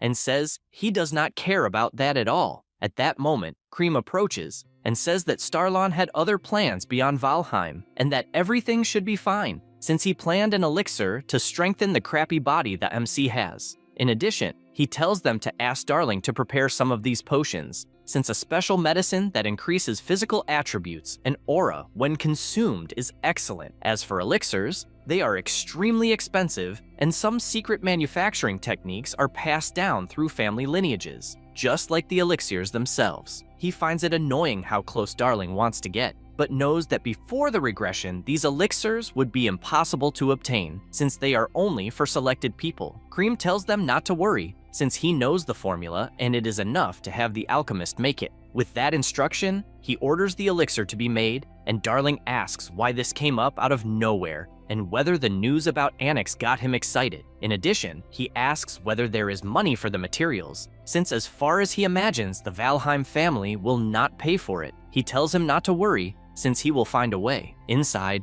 he knows he can handle this if he uses the knowledge he acquired before the regression. That said, the crow passes on the instructions for preparing the elixir, and the MC relays everything so Darling can make it. The alchemist is surprised, taking notes, and even says he cannot believe where he got so much information. He replies that it is a secret method of his family. Darling admits he is surprised, but still says there is a problem regarding obtaining the materials, since he cannot get his hands on the sun snow fungus or the golden dragon herb, because first of all, the sun snow fungus grows in Hardened Hearts, but the mountains are so steep and the corruption is so severe that it is impossible to find. He tells him not to worry, since he will ask his fiancée. After all, she is from the Hardened Hearts family. Darling says that if that is the case, only the issue of the golden dragon herb will remain, since it is a phantom herb, said to grow only near the nests of golden dragons in the remote regions of the Empire, and he could even buy it on the black market. But if the Empire finds out, it will be a huge problem. The MC comments that unfortunately, if there is no other way, he will have to risk buying it on the black market, but his friend asks him not to worry, since he can do it differently. He says there is a junior martial arts tournament held in the Empire of Epiphany for youths under 15 years old, and all the MC has to do is take first place, since the tournament reward is precisely that herb. Crash asks him to remember that he is from the Valheim family, and the Empire is probably using the tournament to gain politically against the Academy. So if a Valheim participates, things will get complicated, but Darling asks him to drink a certain potion. Because as a genius, he obviously has a plan. He has no idea what it is,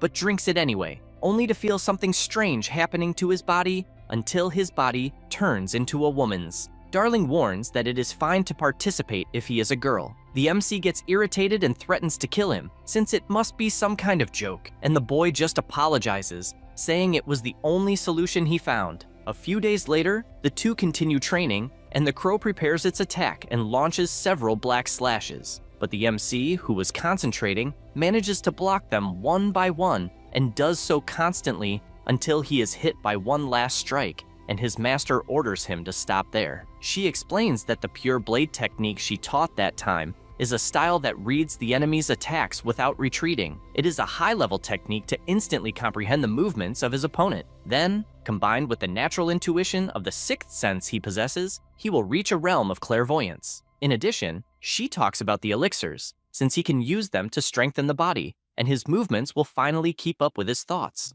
making him even stronger. After all this explanation, the MC goes outside and, with a medicine in hand, asks if by any chance he has not forgotten. This is because a few days earlier, he asked Darling whether the medicine really would not make him be seen. The boy explained that this is exactly the case, since not even magic can detect it. So, if he uses it to disguise himself as a commoner, he will be able to enter the tournament. Crash says he understands, although he could have said it before turning into a woman. Darling asks him not to take it seriously, since it was just a harmless joke, and says it lasts about a day. The MC reflects on all this and imagines that Darling is a trustworthy person, but very exhausting. He reaches the carriage, and the butler says he was waiting for him, and also mentions that he made an offer to Fluker from the lawless zone and to a merchant who will help with the illegal entry. Crash realizes that she is a merchant of corrupted species, so she should be able to cross the border with that, and he expected nothing less from the butler, since thanks to him, he will be able to leave the mansion without worries.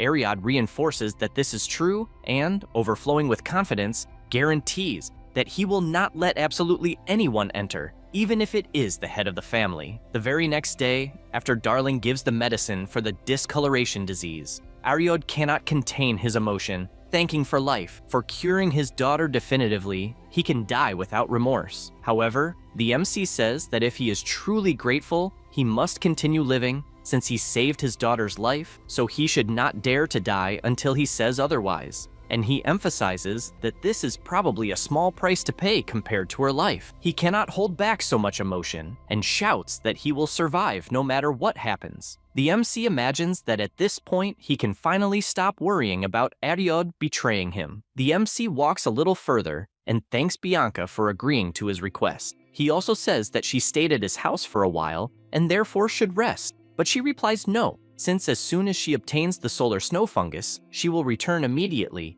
and after that, she will be waiting for him at the Green Pine Mansion. He is happy to hear this and says that he will return as quickly as possible. He also sees the beautiful snacks she prepared and says that he will eat a lot later. With that, he says goodbye to everyone and heads to the Empire. At some stopping points, he defeats corrupted monsters and absorbs their energies to become even stronger. His master asks how the power of corruption is, and he replies that it is stable thanks to his sixth sense. In addition, he thinks it is a pity, since the merchant is following a route that avoids corrupted lands, and it is a pity that he was unable to absorb any unpurified corruption along the way. At that moment, the girl who was eating drops the apple on the ground, and Cream senses something, suggesting that something appeared to stop the carriage. Several bandits capture the girl, and they are excited to see that she is a beautiful girl. Fluker starts crying, thinking it is a damn shame that he could not sense the presence of the bandits,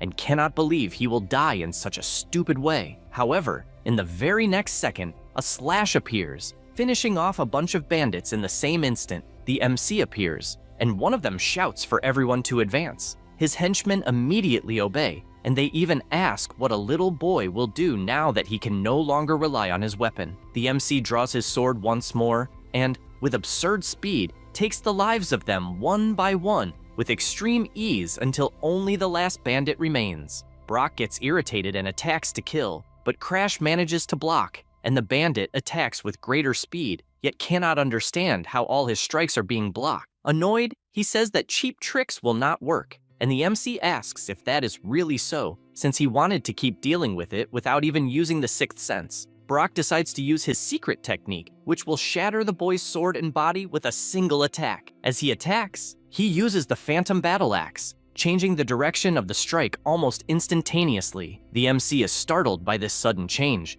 and instinctively activates his ability Ignis to block the blow, then asks whether he might be a disciple of the assassin dog, since he recognized the technique. The assassin dog is Berkman, an assassin who became a servant of the corrupter of the world alongside the white demon Bianca. He was destined to infiltrate Starden later to kill many people, but ended up being defeated by Charlotte. The MC continues the fight without understanding what is going on, because he remembers that in his past life, thanks to this event, Charlotte became famous throughout the Empire all at once, but it is still not the time for him to infiltrate the Empire. That said, he advances with everything he has, and, with a single strike, puts an end to the bandit, still wondering if it is not too early for his appearance. He feels a bad premonition about this and asks them to quickly take the golden dragon herb so they can get out of that place. After some time, they arrive in Salon, the imperial captain. He goes to the place where tournament registrations are done, and at the reception, there are many people. Cicely, who is the fourth princess of the empire, is impressed by the number of people present and says that there are many rough diamonds to be polished and that she will take them all to the academy. Her servant says that this does not suit her, since His Majesty would be foaming at the mouth if he heard that. The girl asks them not to speak about her father and the hallucinations he has. This girl is the youngest daughter of the emperor. At 7 years old, she had a brilliant mind capable of solving difficult mathematical problems. The teacher asked her to rewrite imperial history since they needed to report her talent to His Majesty. Cicely imagined becoming an imperial candidate and believes that if someone with a fragile constitution like hers were to get involved in the struggle for the throne, she would certainly be killed. For this reason, she throws the papers onto herself, since she needs to make everyone around her give up on her or she will not survive. From that moment on, Cicely used her brilliant mind to the fullest, playing the role of a completely unrestrained daughter. Eventually, even those who had praised her intelligence began to give up on her for being unsuitable for the imperial candidacy. Lena reflects that she has observed the princess for a long time, so she knows that her actions are nothing more than an act. But she noticed that lately, she seems to have exaggerated a bit. The girl, on the other hand,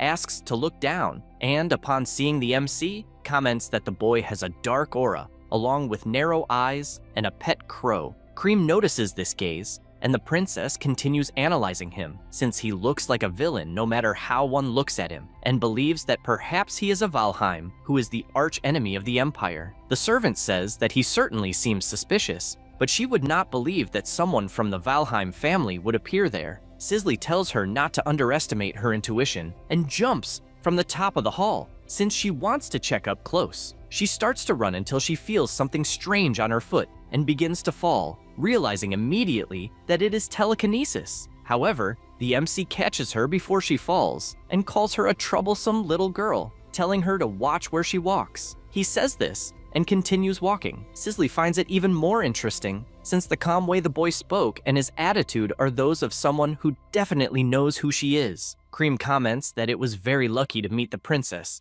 but Crash disagrees, since he would rather not get involved with her. With everything resolved, he signs up for the tournament and decides it is time to find an inn. However, everywhere he goes is unavailable, and he concludes that he will have to sleep on the street that day. At that moment, someone calls out to him. It is an old woman asking if he will participate in the tournament and saying that if he has nowhere to stay, he can lodge at her house. He looks closely at the woman, and the crow says that it is obviously suspicious as hell, but the MC does not care at all and thanks her for the offer. Cream asks if it is some kind of joke and whether his mother did not teach him that he should not serve strangers. He reinforces that he slept on the street his entire past life and is tired of that. The crow sighs deeply and concludes that that regressor is annoying as hell. Already at the old woman's house, she says that he can use the back room on the second floor and will even prepare dinner. He thanks her and believes he was very lucky since he has a place to sleep. However, this does not last long, as Cicely was waiting for him. He cannot believe it, and the crow shouts that it was obviously a trap. He knows he will be in trouble if he is discovered, and therefore believes he should just ignore her. However, she approaches and asks why he is ignoring her, since a cute girl is trying to talk, and asks if perhaps he has another type of preference. He gets irritated by this insinuation, remembering Darling's tastes, and replies that she is not his type, since there are many people more beautiful than her in that world. Cicely asks him to name one, but he walks away, since he has no obligation to answer. In any case, she keeps following him, and this irritates him. She continues insisting that they drink together, since she wants to know more about him, but the MC simply refuses because he is not in the mood. This leaves Cicely irritated to the point of saying that he is aware that she is a princess and still acts that way. In addition, she calls him a crad of the kingdom of Starlon. The MC is startled by this, since the girl figured out where he is from just from that brief conversation. He is aware that if he says anything, he could be exposed as a Valheim, and, because of that, says he does not know what she is talking about, and even that a child should finish dinner to go to sleep soon. She gets furious, questioning who he is calling a child. Lena approaches and asks if the boy is really from the Starland region. The girl confirms and says that even though the language is the same as the Empire, the Starland region has its own intonation, and the accent is definitely similar to the Empire's, but the essence cannot be changed. The bodyguard is surprised, since such a subtle difference is something only the princess could notice. The girl gets excited, since MC reacted in a way that suggests he knew her, but she has no idea who he is. Lena asks if she should capture him for interrogation, and Sisley shouts no, since things have finally become interesting, and because of that, asks not to do anything unnecessary. In addition, she asks if anything was discovered about her sister. Lena says yes, since it was as the princess predicted, because the third princess, Sigrun, is a completely different person compared to a year ago. She states that the girl is not normal. The princess finds that expression dangerous, and regrets that her bad feeling was right, and at this rate, the first and second princes will be in danger, as a rain of blood will fall over the imperial palace. The next day, MC is passing the test with ease. It is announced that the preliminaries are over and the 4 winners must withdraw. Everyone is surprised, questioning who the narrow-eyed guy is and whether he is a resident of the underworld. In addition to having a strange body, MC is annoyed since the princess's expression has been bothering him since last night, as the girl can extract some kind of information even in a short conversation. However, he is relieved anyway, since this did not affect the preliminaries. This stage consists of teams of 100 people, and only the 4 best survivors advance to the final. Crash reflects that there were only amateurs, and, obviously, the overwhelming difference in power would not be a problem. At this moment, a guy laughs and comments on the suspicious body and, because of that, asks if MC is, by any chance, from the famous family of assassins, the Night Crows. He reflects on this, since this family is a group of assassins that are not from the Empire. They are feared as the most dangerous force in the underworld, and ended up becoming one of the factors in the fall of the Empire. He is aware that he does not know many details, since he is not from the Empire, but he has never heard of anyone from this family entering the academy, and because of that, says he is mistaken, as he is not from the Night Crows.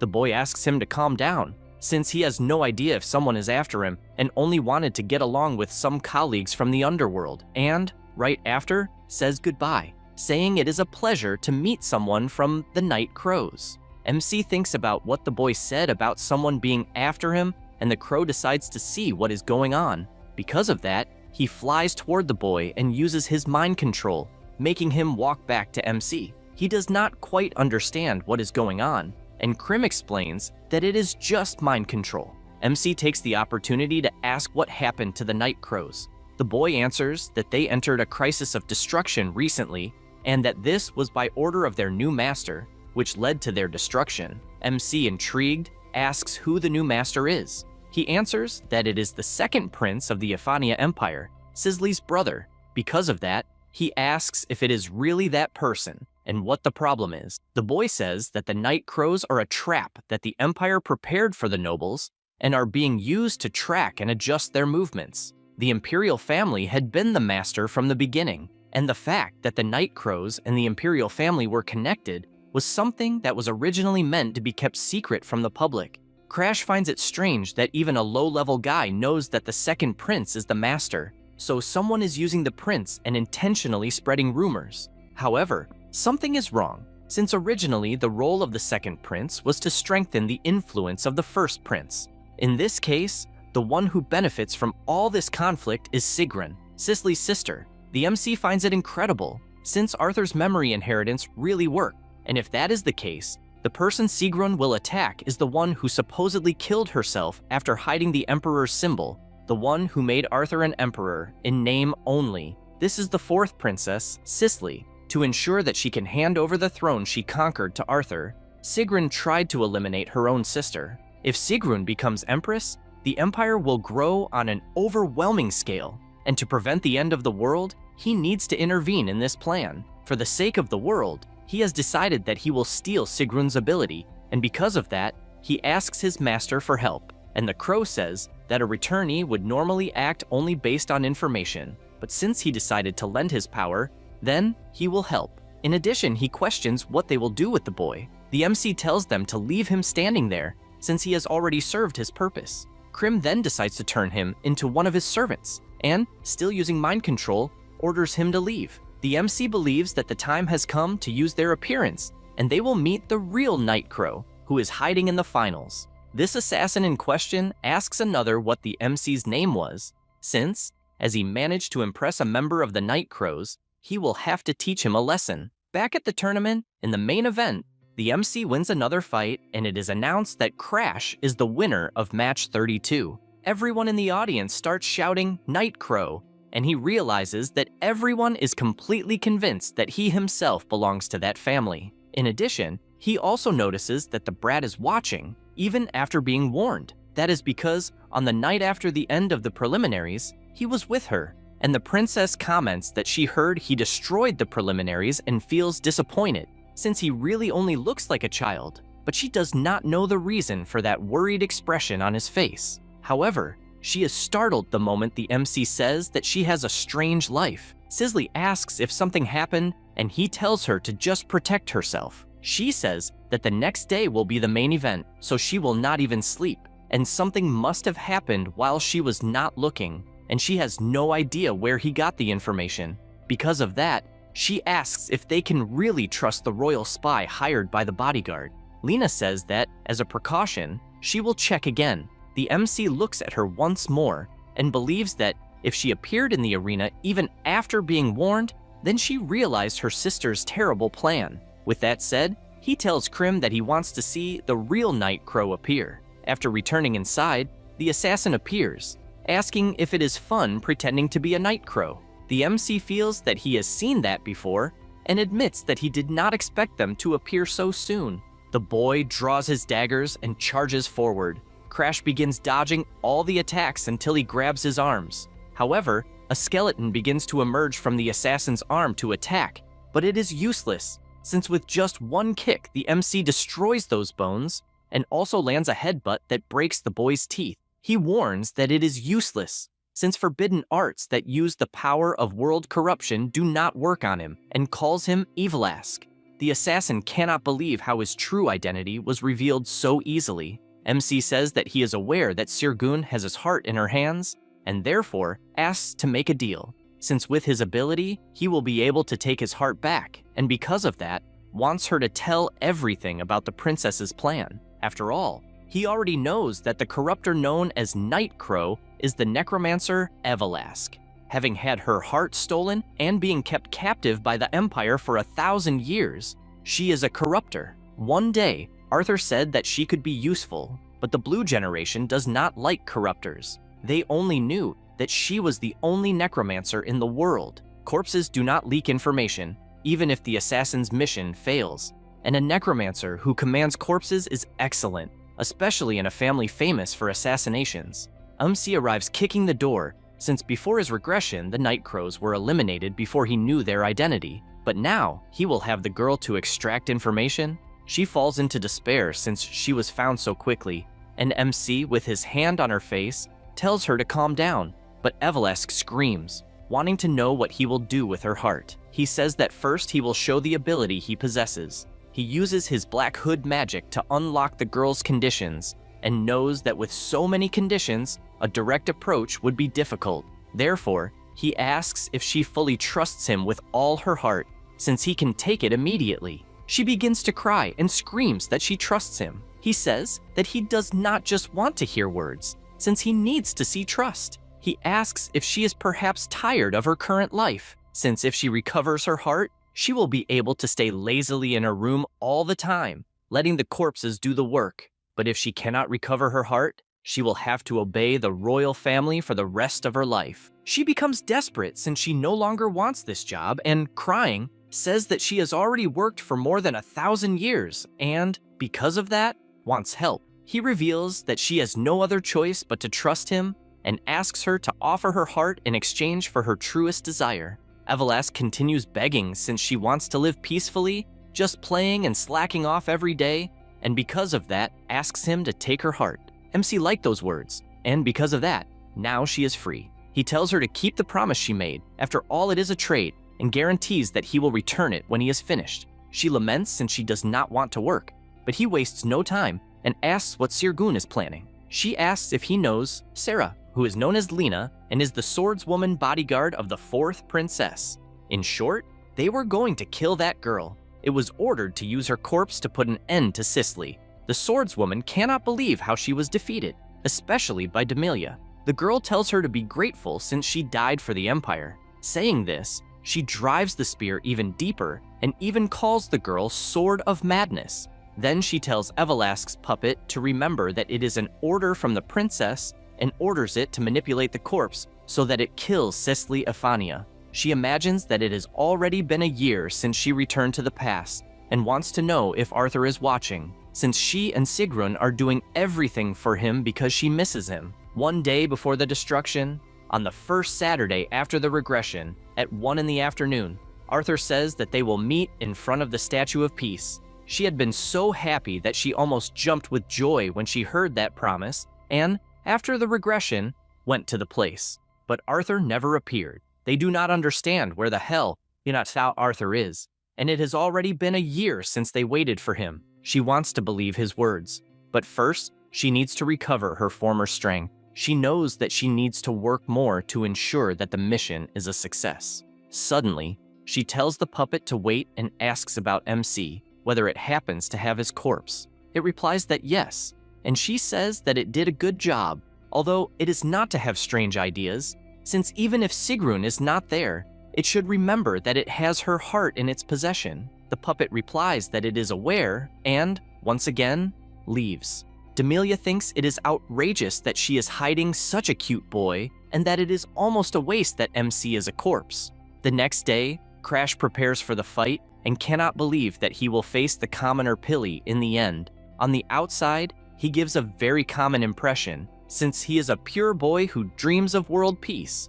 But in reality, he has the potential to enter the blue generation. The boy says he is sure that the MC does not want to be an assassin, and since they reached the finals, he says their entry is guaranteed, so he can stop being a nightbody and have a normal life. Because of that, he tells him to stop being an assassin, since he seems to be a kind comrade. The MC listens to all of this and reinforces even more that the boy is truly gentle. However, he gives a warning, since clinging to hope will not allow him to overcome despair. Pili laments being rejected, and after the judge starts the match, the boy uses the 10 steps of heaven to attack.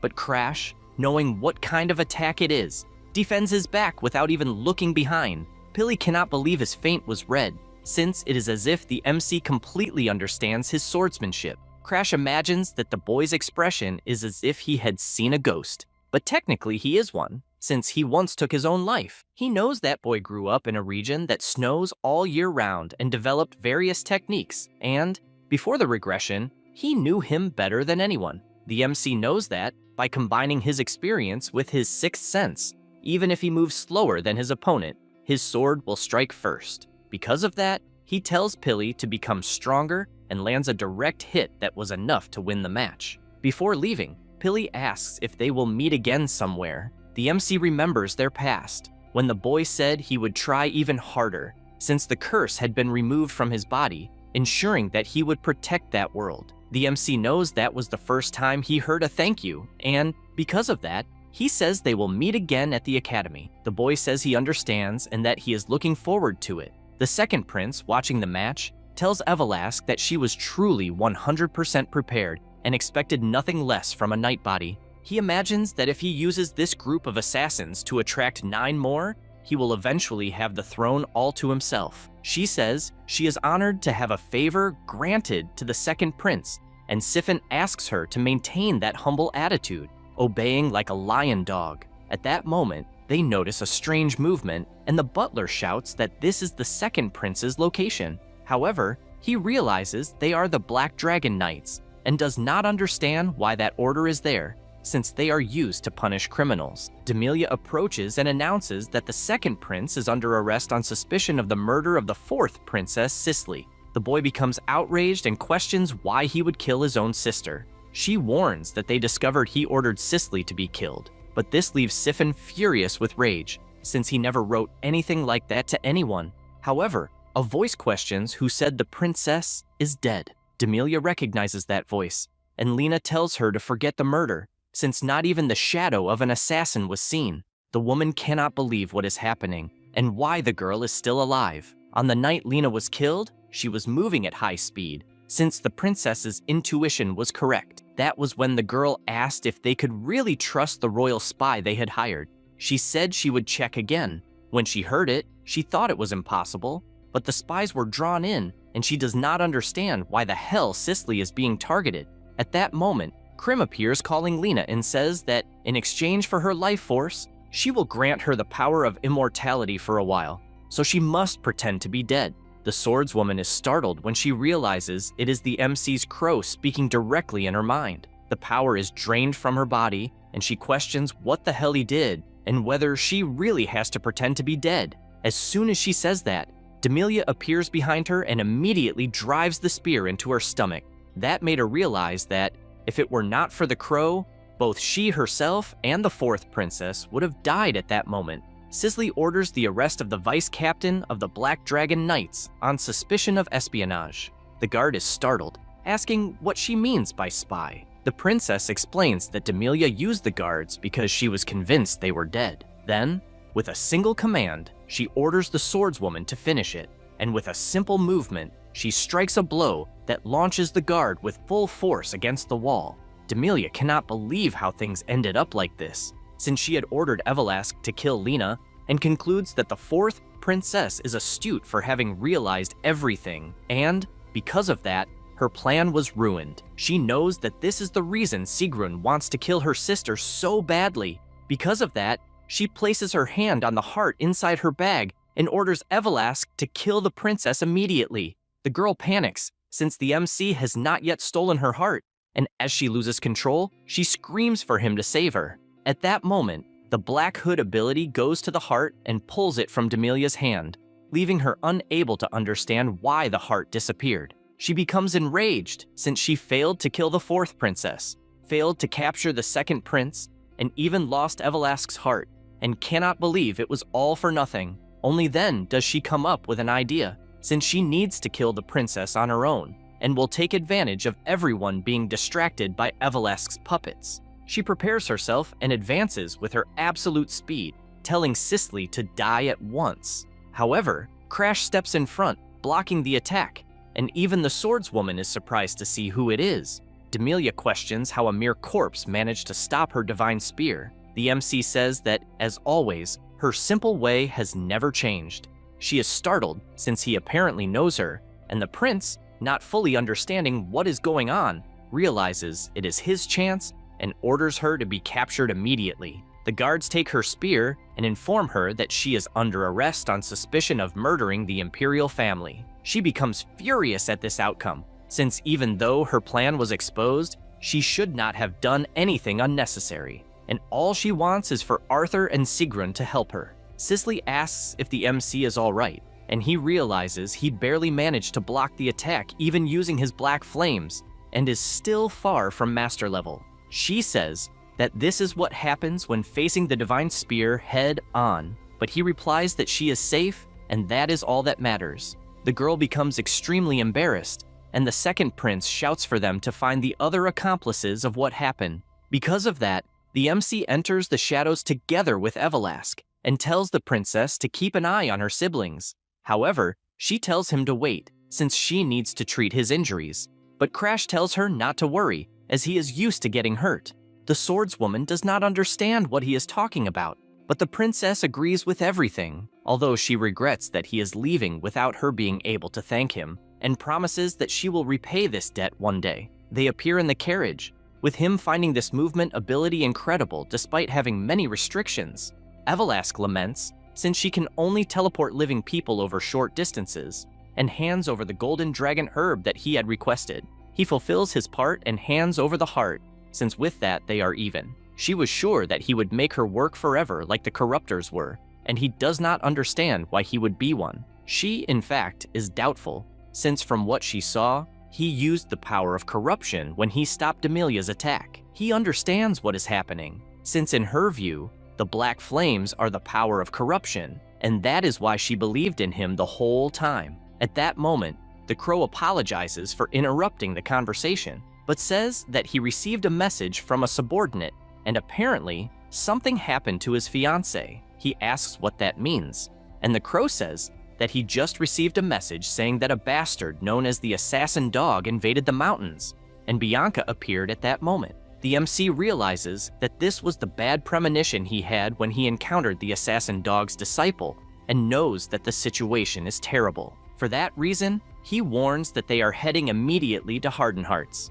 Evelask becomes intrigued, since he is a corruptor who has a fiancé, and, from what she has heard, he is the youngest son of the Valheim family who was engaged to someone from the Hardened Hearts. The MC comes clean and reveals that he is not a corruptor, and, undoing his disguise, reveals that his real name is Crash, and that he is the youngest son of the Valheim family. The girl is so shocked that she lets go of his heart and shouts that this is insane, since the boy she knew had always been someone from the Valheim family in secret.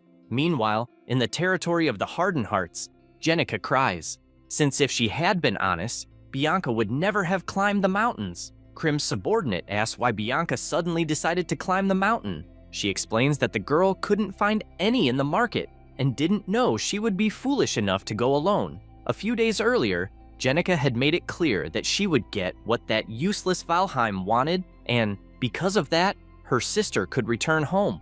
Bianca looks back and says that Crash is not useless at all. Besides, she didn't ask her to follow, since she only wanted a search party. The girl says it doesn't matter, since she is determined to complete this mission, because she wants her to return immediately. Bianca says she understands and comments that her sister has hated her since the beginning, since she believes their mother died because of her, and says she will return home as soon as she finds the fungus. Jenica does not accept this, since she didn't want things to end like this. At that moment, the assassin hound appears asking if he can join them. They look back in shock, since someone with a terrifying aura appeared out of nowhere. She tries to understand who the man is, and the guards tell the girls to run, but the assassin hound kills them for getting in the way. Bianca pulls her sister through the snow until they manage to hide.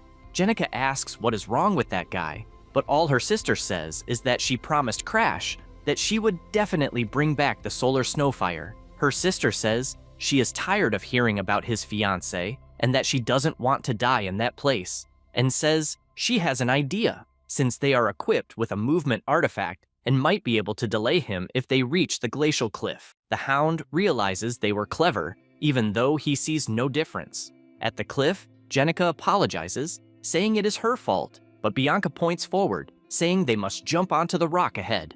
Her sister says that if they miss, they will die, but Bianca says they will die anyway if they don't jump. At that moment, the assassin appears telling them to step back, and, without thinking twice, Bianca grabs her sister's arm and the two jump off the cliff. He is confused, wondering if they are trying to kill themselves, until he realizes that, in the end, there is a rock to land on and finds it amusing, since he also wants to play. Bianca tells her to trust her, and at the same instant, throws herself at the hound so the two fall down the cliff, since that is the only way her sister would be safe. Jenica remembers all of this, and, crying, says that was the last time she saw her. Then, a group was dispatched to the place to find her alive, but they were unsuccessful. She feels guilty, since if she hadn't suggested the cliff area, none of this would have happened, and if she had been honest from the beginning, they would be safe in the mansion. The boy says he is sure that Bianca is safe somewhere.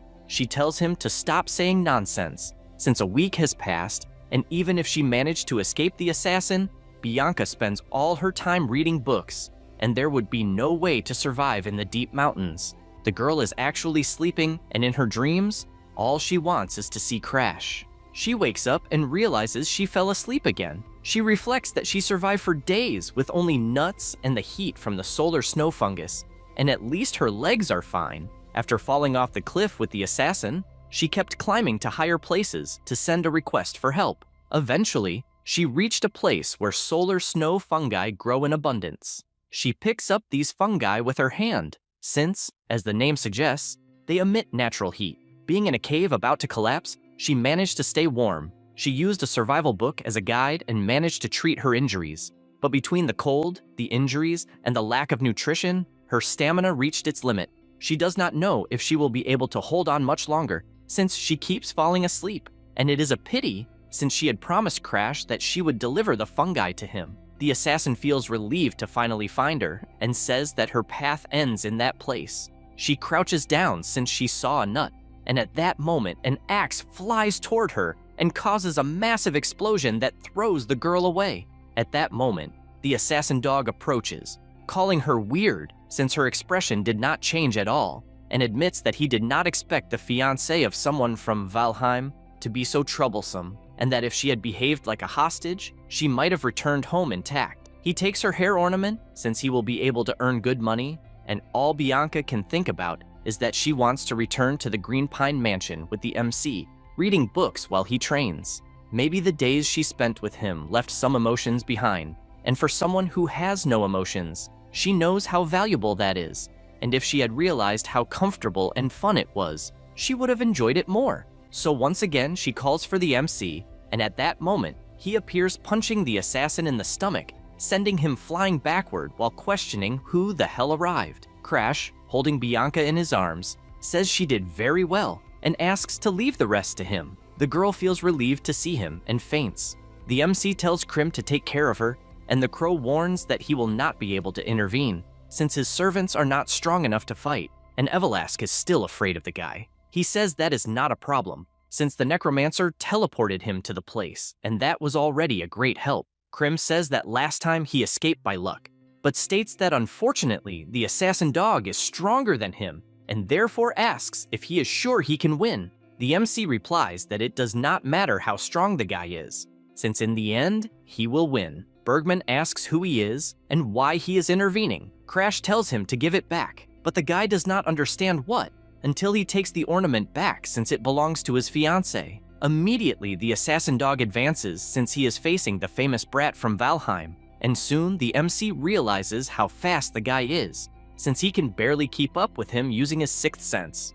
Bergman says that if he takes both of them as hostages, the price will increase tenfold. Both begin to exchange blows, and the MC is increasingly pressured. The dog wants to see how long he will be able to block the attacks, until he lands a direct hit on the sword that sends it flying away. Then he approaches since the game is over, but finds it strange since Crash disappeared and he cannot sense him anywhere. The MC appears behind the opponent and lands a close-range strike strong enough to crack some of the guy's ribs. However, the MC picks up his sword again since he needs an even stronger blow, and so he advances with his Ignis ability. The guy does not understand what the hell is happening and activates his Ghost Link, which puts the MC into a kind of illusion. The dog takes the opportunity to approach and asks if he believes he will be able to endure this.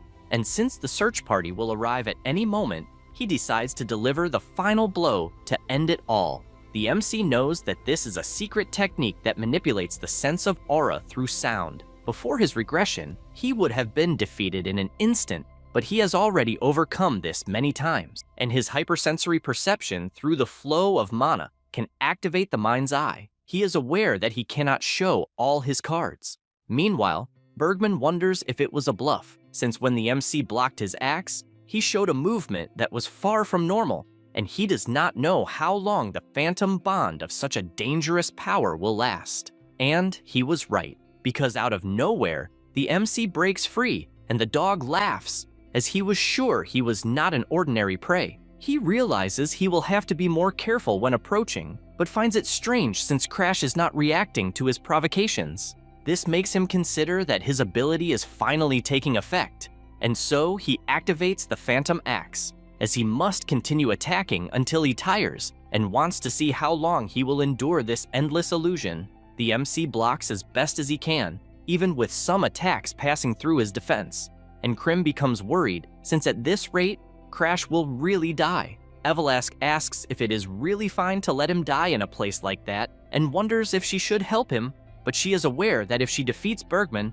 it will be extremely problematic, since his master, the Mad Dog, will hunt her down for revenge. She watches the course of the battle and decides that despite her hesitation, she must repay her debt and cannot abandon her benefactor. However, the crow throws her away, telling her not to interfere, since it was the MC himself who chose to deal with the situation alone. Because of this, he asks her to trust the man who restored her heart, since he has the mental strength to carry the fight to the end. Everlast says that is fine, but warns that if Crash dies, she will resurrect his corpse. The MC realizes he is at his limit and has been reading the assassin dog's attacks using his mind's eye, but his aura is exhausted. So, from that moment on, he needs to trust his instincts. However, the axe that hits was an illusion, and the assassin dog appears from above attacking, ensuring that this will be his end. The MC panics, as his situation has worsened too much. But he learned the truth about his limits a long time ago.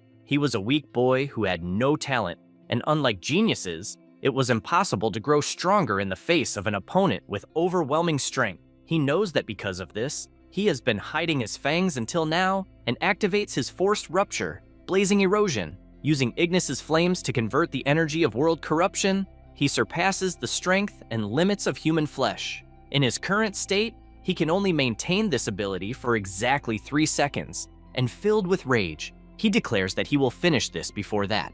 Bergman panics as he cannot follow the strike with his eyes alone, and knowing he will die, he activates his illusory scream.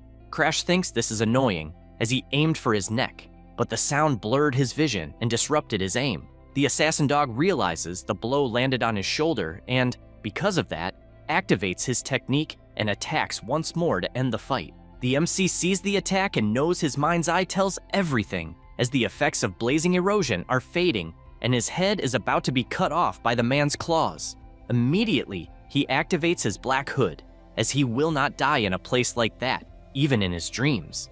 And because of that, his arm gets cut off. However, the mouth on his hand is still moving, just like his mind's eye. The crow is soon surprised when he sees what it is about, because in that state, the MC's concentration reached the domain of fusion with the world, and all the senses of his body went to the maximum level, reaching an absolute state. At that moment, the dog realizes he has lost, and in the next instant has his body cut by a colossal attack from Crash, which split his body in half. Krim is shocked when he sees the result of the battle, since the MC is extremely injured, because the strong defeat their enemies without a scratch. But for the weak to overcome the strong requires a great sacrifice.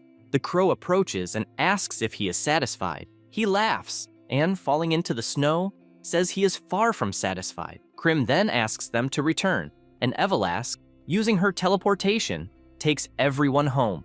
Now, an event in the past life, before the regression, Bianca says that if she could express her emotions, the world would not seem so gray. Crash listens quietly, and she asks what would be worse, having emotions or having none, and comments that, in any case, he would not care if she died. After all, they are practically strangers now. He says the family decided this on their own, because the head of the Hardened Hearts simply lost his mind one day and beat his entire family to death before taking his own life, and Bianca was the only survivor, saved by the second daughter, Jenica. In response to the tragedy, the Valheim house considered the marriage alliance worthless and unilaterally broke the engagement between Crash and Bianca. Thus, that meeting was arranged only so they could say their final goodbye. The MC says he is aware that they will not see each other again and asks her to consider what he is about to do as a warning, since he will not be by her side if she gives up on living.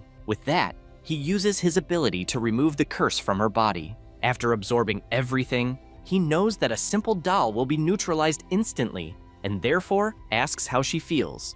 Because on that day, Bianca was freed from the snow doll curse for the first time, and, with her entire body distorted, she simply says that the world is truly cruel. At the same time that she regained her lost emotions, she also became a monster. 3 years after that event, in the territory of the Hardened Hearts, the soldiers question how long the war will last. The commander explains that all of this happened because the second prince of the empire sought asylum in Hardened Hearts. The prince possesses information that could shake the very foundations of the empire, and that is how the war began. He says that the White Phantom killed the Poison King out of revenge and isolated himself in the ice pavilion of the Northern Sea. An explosion occurs at the site, and the MC on top of the hill questions what the soldiers of Starlan are doing, since they are responsible for the supply depot, and does not understand how they can be so careless. At that moment, the soldiers appear shouting for everyone to stay alert, since Crash is a member of the Blue Generation. He begins to flee, since he used too much of his curse, to the point that not even a saint could heal him, until he reaches the destroyed castle. Unable to believe that he has no choice but to ask Bianca for help, he starts knocking on the door, asking her to open it, until a glow appears from inside, and several ice arrows fly toward the soldiers, finishing them one by one. She says it has been a long time since she last saw him, and, with a sword in her chest, asks if he is okay. The MC cannot believe what he is seeing, and asks if, by any chance, the wound was caused by the son of the Poison King. She simply asks if he remembers what she asked before, about having emotions or not, and which would be more painful.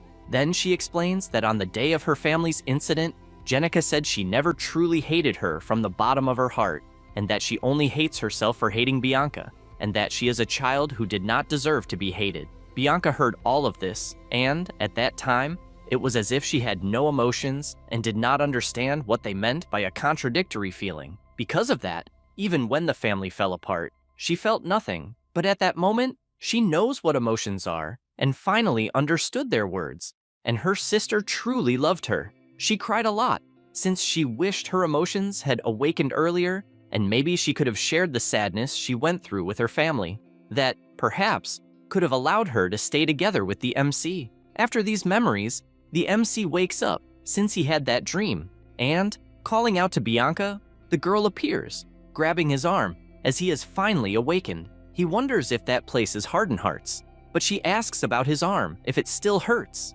Meanwhile, Crash's concern is why the hell she climbed the mountain alone, since if it weren't for Krim talking about what happened, he wouldn't have arrived in time. She becomes confused about what to answer, and says she just wanted to give the solar snow fungus. He takes a deep breath, takes something from his pocket, and hands her her hair ornament. He also apologizes, since he couldn't wrap it very well, and with a smile, says that he can finally prepare the elixir. She sees all of this and just thinks that she has no emotions, and even with him risking his life to save her, she cannot feel joy, nor anger, and much less sadness. She reveals that she feels frustrated to the point she can't stand it, and doesn't want to stay like this all the time, since she wants to smile with him and also wants to cry. And when he is angry, she also wants to feel angry together. Having said that, she says she would hate for his emotions to disappear along with hers, and that if he can no longer smile, then she doesn't want that either. The MC tells her not to worry, since the effect of the curse is reduced by half for anyone who is the target. She holds his hand and says that, if that is the case, then she asks him, please, to bring her emotions back. Crash says there was no need to even ask. That's because the second unlocking condition has been met, which was to become the most important person to Bianca. By doing this, all emotions surge in her mind, and seeing him smiling, she can't hold back and runs to hug him. That's because if she could express her emotions like this, at least the world wouldn't seem so gray.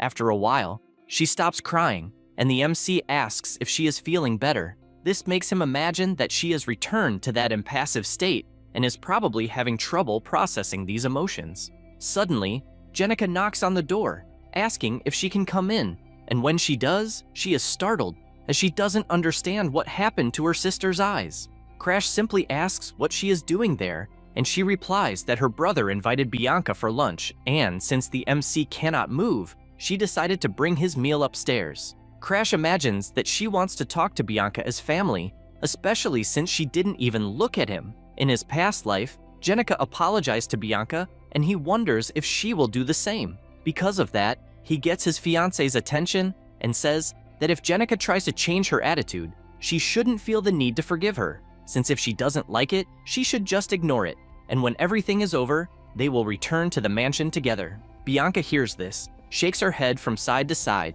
and opens a smile, saying that she is very happy now. The MC says goodbye to her, and, after everyone leaves the room, he tells Evelask to lend an ear for a moment, since he wants to hear what the family wants with Bianca. Even before hearing anything, he guarantees that if he hears something wrong, he will sink that house into the ground, and the crow warns that he is not in a position to worry about his fiancée, since he doesn't even have an arm, and asks if he can really steal his immortality in that state.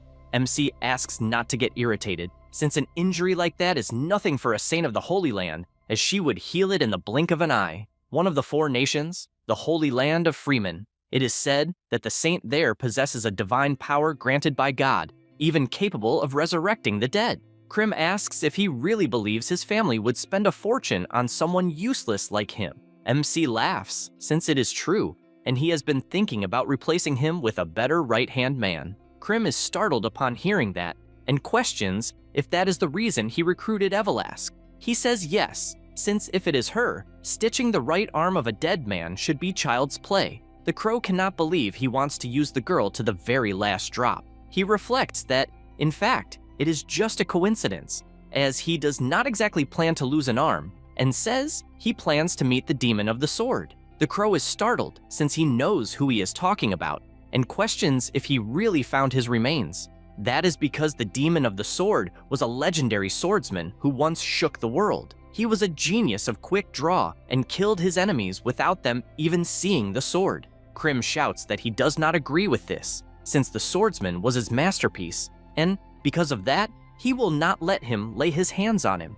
MC warns that he needs to become stronger and therefore must recreate him, just as he recreated the demon of the sword. The crow tells him to be quiet, since that is exactly why he preferred that loser of the blind sword over him. MC simply says that he is aware that his master cares about all his subordinates. In addition, he knows that finding the weakness of Crimson Garden is quite simple. That is because this guy sees the world through the eyes of his subordinates, and that is why he unconsciously grows attached to them. Since he has the saint on his side, if he continues healing his subordinates while torturing them, he will end up revealing the location on his own. MC saw this before the regression and thought it was insane how Arthur did that. He reveals that the demon of the sword died of old age, but his style has not died yet, and since he knows his master can see everything, then all he needs to do is transplant the demon swordsman's arm into himself, and with that, he will be able to bring the legendary techniques back to life. The crow becomes undecided about this and asks to wait for 2 days.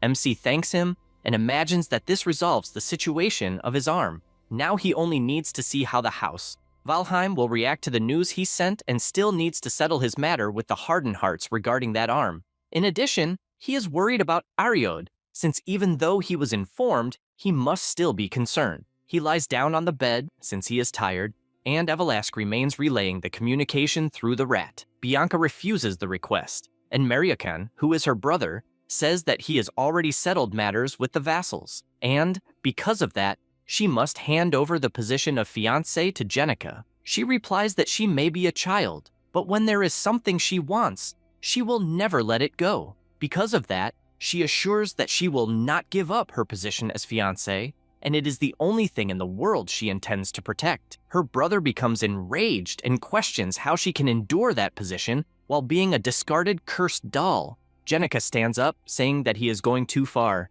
and the boy simply says that he is stating the facts. Bianca says that she does not know exactly what her family has done for her and, in fact, does not care at all about what happens to the house, since none of them truly care about her. Because of that, she reveals her decision that even if she is expelled from the family or loses everything, she will stay by Crash's side. Her brother stands up furiously until MC appears apologizing for interrupting the conversation and says that he heard some things in the corridor that he could not ignore. Mariakan becomes concerned and says the boy is injured and therefore should be resting, but he says that there are 2 rumors spreading lately. The first is that Crash saved his fiancée by defeating the assassin dog, even at the cost of losing an arm, and the other is that the security of House Hardened Hearts is pathetic to the point that they couldn't stop an assassin dog. So with the patriarch absent, he is sure they realized which rumor is more convincing. Mariakan feels cornered and asks what he wants. He says it's simple, as he only wants Bianca to do what he wants. The boy is surprised, as he initially thought his sister just wanted to leave the family and can't believe the 2 of them really formed a bond. Seeing no options, he accepts the proposal. The MC says he has one more thing and asks if the priest of Harden could heal his arm, since the results will be clear in 2 days, and that would be good for a priest's reputation. Mariakan doesn't understand what the hell he is planning, but decides to accept. At that moment, Jenica is shocked, calling her brother, since out of nowhere, Bianca completely changed her expression. Meanwhile, elsewhere, A man reads the report and, in an imposing manner, says the name Crash. 2 days later, in an open field in Harden Hearts, the MC continues training and thinks it is harder than he expected. Combining the quick draw technique of the sword demon with his single strike ability requires terrifying concentration. He is trying with only one arm and realizes that the fact that he is an idiot hasn't changed. Even so, he is relieved that the curse of the snow doll worked. Thanks to that, the flow of the immersion poison was neutralized. Now he possesses blazing erosion. By burning the energy of worldly corruption absorbed through the poison, it is possible to force the breaking of the body's physical limiters. However, everything has a price. The moment this ability ends, the user becomes incapacitated. He knows it is an absolute limit and cannot be used for long. If he could at least regulate the heat, he could extend its duration. He has cold energy, the yin energy of the moon, and smiling. This leads him to his next goal, which is the dark lunar physique of the Emperor of Flames. He is confident that once his arms are healed, he will steal that guy's curse. Sometime later, he goes to Evelask's house, and suddenly the door opens, and number 8, who is Evelask's servant, welcomes him and says her master is waiting. The MC observes those rabbit ears and thinks the interior is just as he remembered. The girl welcomes Crash, as everything is prepared for the transplant. The MC finally stands before the sword demon's arm and asks if it can be attached immediately. She says it is not impossible and that it will be incredibly painful, and if he is afraid, she can knock him out. He says it's fine, as he is used to pain. She warns that she doesn't want to see him crying in the middle of the process. He lies down beside the arm, and the girl begins the procedure. The arm begins to fuse with his body, and he feels a surreal pain. The regeneration of the fusion is completed, and now Evelask moves to the final step, which is the connection of the nerves, causing another terrible pain. At the end, Evelask admits being surprised that he endured without fainting, and the MC, testing the new arm, thinks there is a reason he endured without losing consciousness, and decides to test the immersion poison on that arm. Its appearance changes completely, and it was as he imagined, since if he had been unconscious, the immersion poison could have gone out of control while absorbing the arm. And he begins to control it calmly until his arm returns to a normal appearance. His master asks if it is over, and he says yes, as it feels like his own arm. Krim tells him to test it right away while he is learning the art of quick draw, and tells Evelask to provide the training field, but the girl warns that she is not his servant. However, Krim asks if she is not looking for the ancient book Hakuben. Immediately, the girl changes her expression and calls the Raven Lord Krim. Number 8 says she will show the way, and, as they walk, the Raven asks how much he knows about the quick draw art of the sword demon. He says he is aware that it is strong, and Krim asks if that is a joke, since he should not have returned with such a mediocre level of knowledge. With that said, he explains that it is something completely different from anything else. Normally, a quick draw technique involves accumulating aura while the sword is still in the sheath, and then simply drawing it at maximum speed. But the sword demon's technique is different, as it takes the accumulated aura inside and decomposes it into fine particles. These granular aura particles increase explosive acceleration, and when it reaches the limit, the blade bursts outward. After saying that, he asks if he understood, and he says no, but he will just test it. The Raven tells him to surrender to the memory of the arm, since the thousands of strikes from the sword demon of that period are engraved in that arm. The MC likes this, since both a good master and an arm of the sword demon are gathered, and now only his own will remains, and he will test it as many times as necessary. A few days later, he continues practicing frenetically, attacking even number 8, who says she can see the blade with her own eyes. The sword demon's technique should be so fast that it would be impossible to perceive. He believes the problem is truly his own aura, and, because of that, thanks the girl for staying with him every day during training. She says that he should trust himself more, and explains that a single-digit number like her has the strength of a master-level fighter. He knows that the people he will one day need to protect are all master-level, but he still gives his thanks. Suddenly, Evelask appears, and the MC says he is returning to Valheim. The girl does not believe it, but he says she can go with him.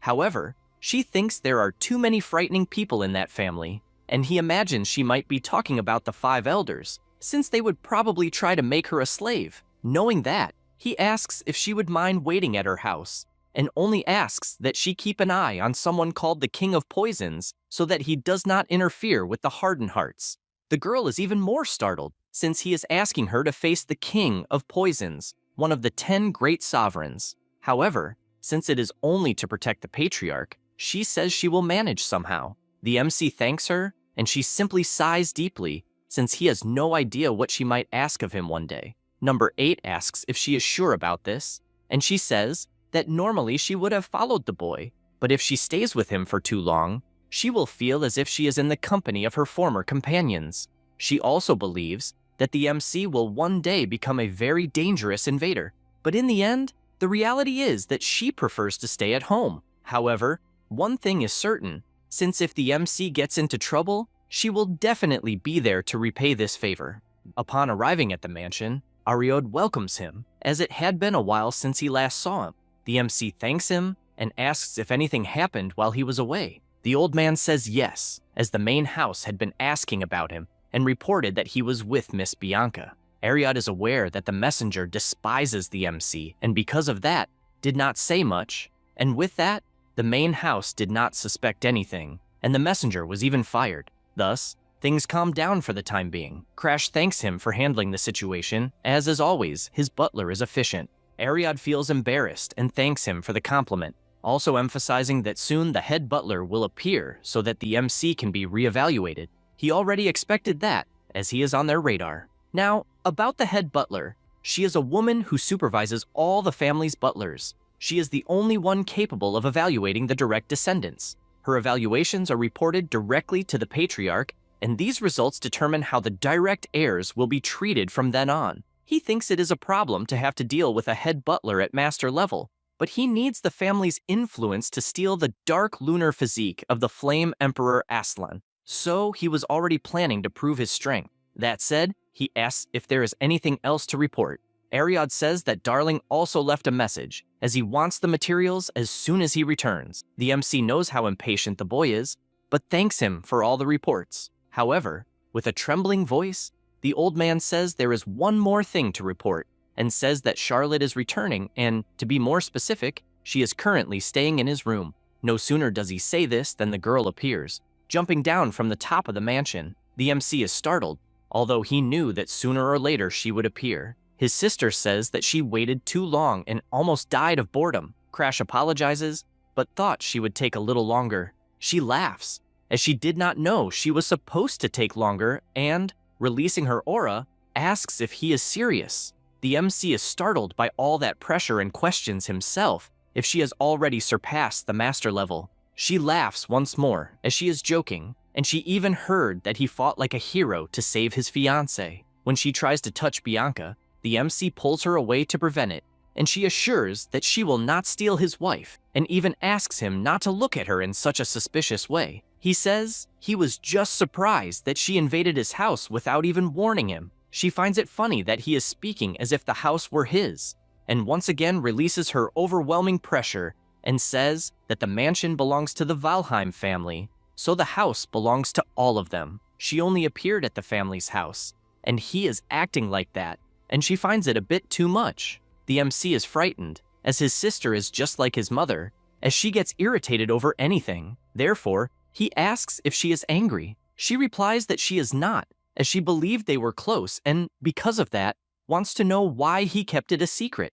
After all, he made a contract with a god, and even reached mid-level specialist rank, so he has certainly grown. He is surprised that she knows so much, and cannot believe that she has already awakened the perception of the mind's eye, which sees through everything. In addition, she mentions that she senses something dark in him, like a curse, and he is shocked to hear that, and finally understands why the assassin hound could not defeat her. That is because what Charlotte awakened was not the mind's eye, it is the next stage of seeing the world through the stars. It was the stellar eye. She can see even the world corruption, and the assassin hound's illusions did not work on her, which means she saw through his current state. He remembers that before, when he was with Krim, he asked how the black flame looks to others. His master replies that it only looks like a threatening black flame. and there are only a few humans in the world who could identify the power of world corruption, just as he can see the stellar mark on his servants.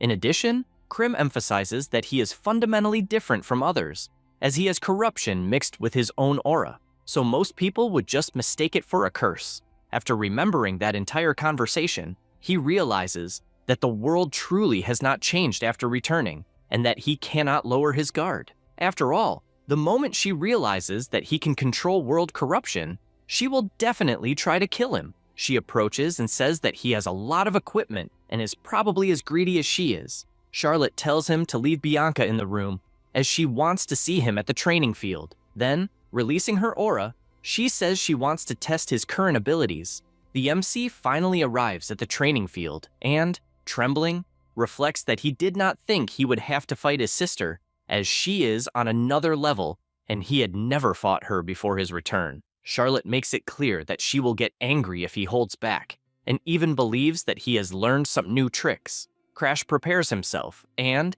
even after 3 minutes, she has not even drawn her sword, nor enveloped herself with her aura. She says that she suggested the duel, and that it is a bit strange for him to go first, but wants to know why he is not attacking. He does not respond at all, and because of that, she sees no other option but to take the initiative. The MC waits calmly until he feels the heat boiling within his body, burning the world corruption to surpass his physical limits. He begins to draw his sword, as the duration of the limit break is only 1 second. Black flames engulf the sword, and he uses his flaming strike. She immediately activates her aura upon detecting the attack, and both swords collide. Charlotte realizes that her brother gave it his all from the start, and because of that, she cannot falter. He raises his sword and, without thinking twice, activates the celestial sword, cutting the wind with his black flames. The attack was so powerful that it broke her wooden sword. She becomes excited, as she feels that her brother is hiding something more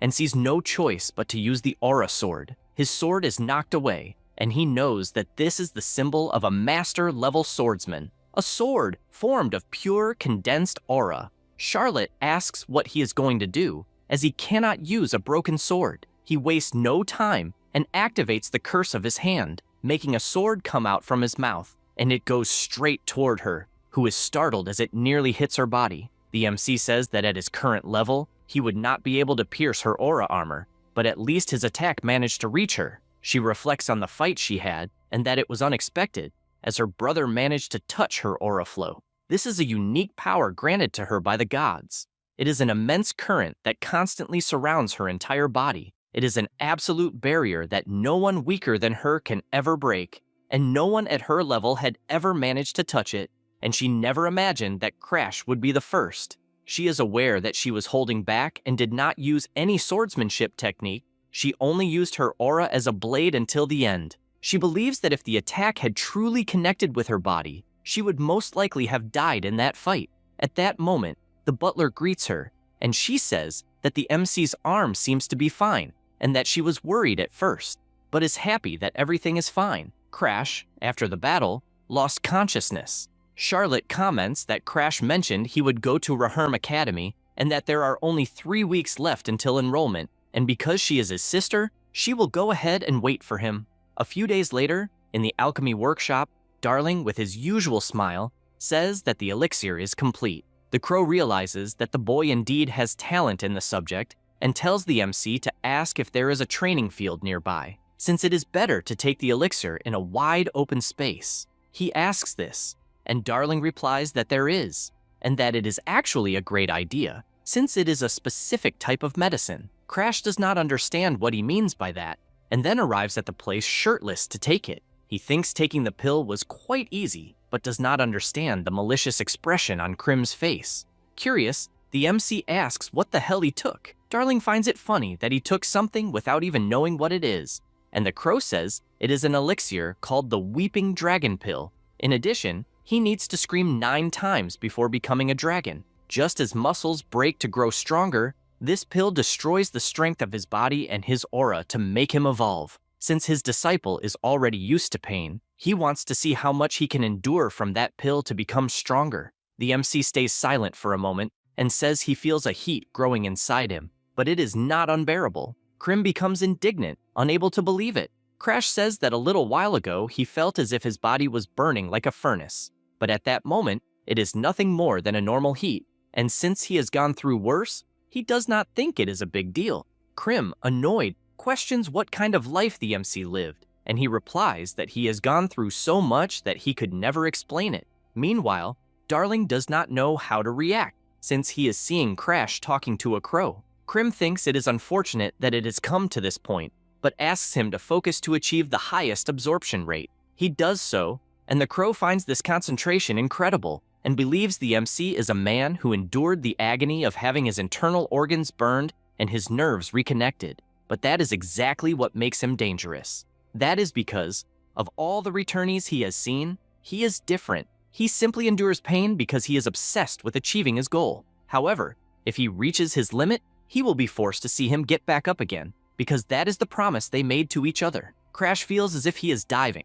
His aura was nothing more than a puddle, and now it has become a lake. Until now, he could only refine the quality of his aura using the mansion's secret techniques. There was a limit to how much he could increase his total innate aura, but after taking the Weeping Dragon Pill, he rose to high-level specialist in the blink of an eye, which means he is finally on the same level as the geniuses. Krim, observing this, thinks the boy is really stubborn, since using Ignis to burn away the impurities expelled by the pill is incredibly ingenious. The MC says he needs to be stubborn, otherwise he will not stand a chance against stronger opponents. He points out that this includes his master. Krim notices all this determination, and at that moment, Darling appears shouting, since Bianca did not want to stay away from her husband. She asks if he really needs to go that far. Crash apologizes and says that from that moment on, she will wait in a cozy place.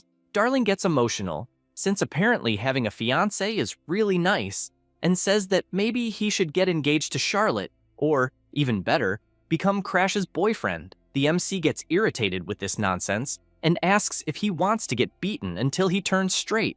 Darling laughs at this and asks if he will enroll at Raherm Academy next year. He says yes, and his friend says he will enroll first, so he will become his senior. The MC is surprised, since he remembered that Darling did not go to the same academy as Charlotte in the past, and comments that Raherm Academy does not follow a standard grading system. The boy says he already knows, since you cannot advance to the next class if you do not pass the exams, and says this is the perfect opportunity to be with him and Charlotte. The MC asks if she is really going to the academy, since as far as he knows, she was traveling the world to fight global corruption.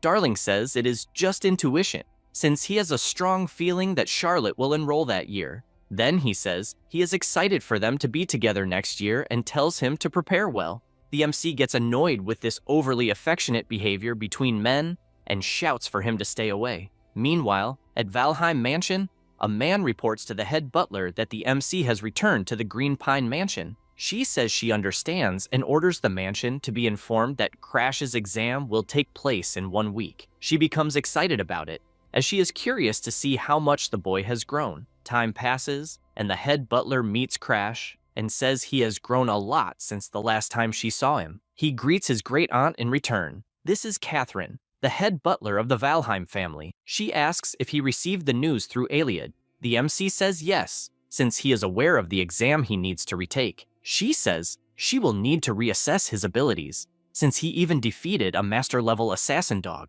He tries to say it was luck, but she, excited, says that luck is also a skill. Crash realizes that it seems he will not be able to avoid this conversation, and she, without wasting time, says that if he cannot stay at the same level as Charlotte, he will have to give up the position of head of the family. The MC is surprised hearing this. When the destruction of the world caused by corruption approaches, strength will become more important than lineage, and even if someone is a commoner, an era will come where the strong will become emperors. He likes that, since it is natural that such a future could not be imagined at that moment, but he found it amusing in its triviality. Catherine finds it strange that he is laughing out of nowhere, and Crash asks if becoming the head of the family is really that difficult, since a seat worthy of the strong will be prepared for them, and tells her to start the exam already. The old woman is speechless for a moment, and remembers that the Crash from a year ago seems completely like a different person, and says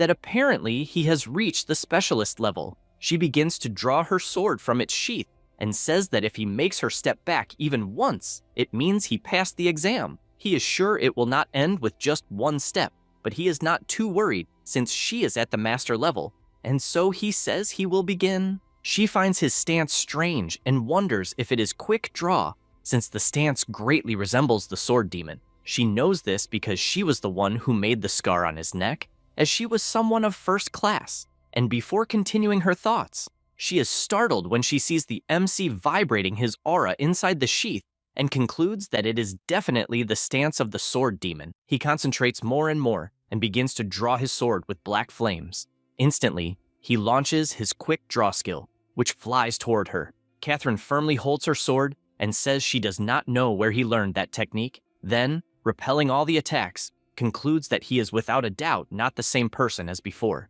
They stare at each other for a moment, and the old woman notices something strange with her sword, since it could not completely withstand the attack and broke in half. She smiles since she did not expect it to break even though it was an old sword, and because of that, she tells him he passed the exam. Having said that, she prepares to leave, but Crash tells her to wait and shouts that he wants to join the Seikai Order of Knights of Valheim, which is currently staying at the Red Magic Tower of Halgrim. She is aware that it is not a high-level order, but rather a mid-level one, and asks if she understood correctly. He replies that yes, and she soon notices that his eyes are planning something hidden. Anyway, she says she will consult the commander of the knights, and leaves. He falls to the ground since he went through a tough time, and at that moment, someone approaches him, saying that they heard from Charlotte that he endured about 7 steps. Immediately, Crash recognizes that voice and asks if it is really his father who is there. His name is Balrog, Martial Emperor, and head of the Valheim family. The MC immediately feels that overwhelming presence, and Balrog says that the hesitation disappeared from his eyes and tells him to rest since it seems he has grown very well. He is surprised hearing those words and wonders if his father came to the mansion just to say that. Balrog says that they are returning to the Forbidden Territory. 3 weeks later, in Halgrim, a free city of the Red Magic Tower, Bianca says that she is finally getting to know that city, but Crash tells her to be careful because the mages of that place are all magical supremacists and despise anyone who is not a mage. She says she has already read that in books, and that is why the Red Magic Tower, where the King of Flames resides, became the greatest tower of magic. He is surprised since she knows it well. In addition, he knows that it is the place where the most dangerous regressor is. Of the 3 who inherited the memories, this girl reached the peak the fastest, the Red Witch Abela. He starts to sweat coldly since he needs to make sure she does not discover that he is a regressor, and as soon as they finish their business, he will leave as quickly as possible. And they go to a shop, and Bianca, curious, asks how he knew about that place. He explains that it is a famous shop, known only by those who have knowledge of it, and there are people who eat the food from that place every single day. Lilina, who is a maid of Aslan from the Ygritte family, is eating the master's bread, and the MC questions whether it is right to do that since the girl definitely has not changed at all. She, very happy, says that she will come back another time and hopes that her master will be satisfied. Krim, watching her, understands that she is indeed the person the MC mentioned and asks to follow her to obtain more information. He knows it will take time, and because of that, calls his wife to eat something delicious. After doing that, the 2 leave the restaurant, and the crow appears, annoyed that they ate without him being present. The MC asks how it went, and he replies that after what happened at the mansion, he discovered that the grandson of the Emperor of Flames, Aslan Ygritte, tried to take his own life. The maid was upset about that situation, and all Aslan asked was to be left to die in peace since there is no longer any reason to keep living. The maid told all of this to the crow and asks what he thinks they should do. This is because 1 week ago, the boy tried to poison himself, and right after that tried hanging, besides not eating anything, and if he continues like this, he will definitely end up dying, and she laments it since her master was not a weak person. Suddenly, the MC appears asking if he wants help with that. He says that he thought Krim had been getting chubby lately and found out who was feeding him. Having said that, he introduces himself as Crash, the youngest son of the Valheim family. Lilina finds it strange since, as far as she knows, The Valheim family is the most powerful martial family in the kingdom, and by any chance the son of such a prestigious family is listening to other people's conversation like that. He explains that he overheard it and thought he could help. She does not understand how he could help, and he says that the reason Lord Aslan lost the will to live is because Dorothy, a student of the Magic Academy, disappeared.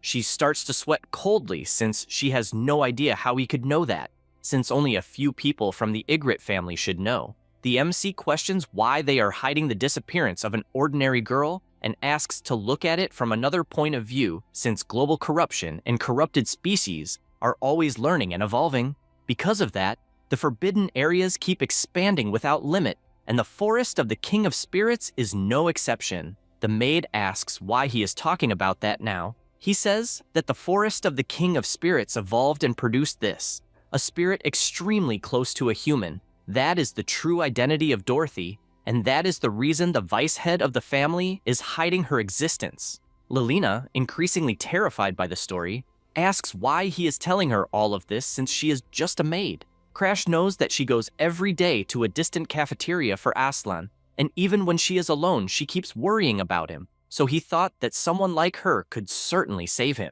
The MC reflects that once he was saved by Aslan, the boy at the time told the MC not to push himself too much since he does not want to lose.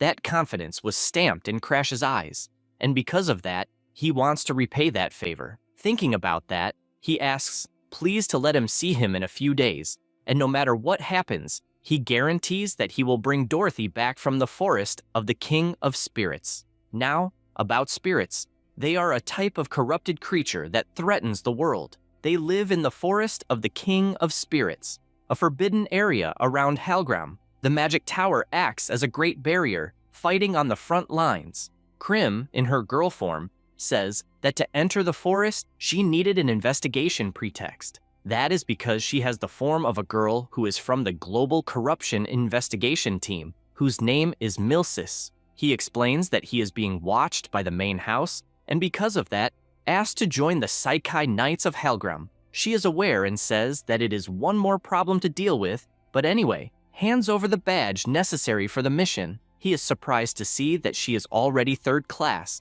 and asks if she is trying to become captain of the whole damn thing. She says she does not want that, and is only in a high position because of her competent subordinates. A guard says that the place is not for unauthorized people. She introduces herself as a Saphira-class investigator accompanied by the MC, who is a fourth-class combatant. The guard realizes that they are indeed called for the investigation and just asks them to be careful since the luminous pole of the spirits is dense that day. A little after entering, Krim asks to go back, and the MC says that she has been acting strange since the previous day, and that is bothering him. She reveals that a long time ago, a subordinate of the Ygritte family took a spirit out of the forest. That subordinate and the spirit traveled together. The MC asks to wait because it sounds like the story of the first spiritualist. As soon as he says that, the spirit of chaos appears on his back. This is the spirit of chaos. When the first spiritualist left this world, the spirit, without understanding death, believed it had been abandoned. Alone, it lost control, and in just one night, an entire city was destroyed. The Ygritte family had to take responsibility, and since then, making contracts with spirits became taboo, and they came to be creatures that must be exterminated. She says that apparently the monster wanted to return to the forest to recover its original form. However, he lost his reason, leaving only aggression, since the spirit of chaos is out of control upon recognizing Krim. She laments that things ended this way, and says she will resolve it with her own hands, although, unfortunately, that body does not have many abilities, and, therefore, they must emerge. The MC says that it is not necessary, because in his past life he was responsible for defeating the spirit of chaos. The monster begins to attack, and he, using his sixth sense, dodges and blocks those attacks. Before the regression, he had difficulty because only skill-based attacks worked against that spirit, but currently, he possesses more aggressive abilities. He prepares his sword, and the monster wastes no time trying to attack him. He takes a deep breath, as he is much stronger compared to the past.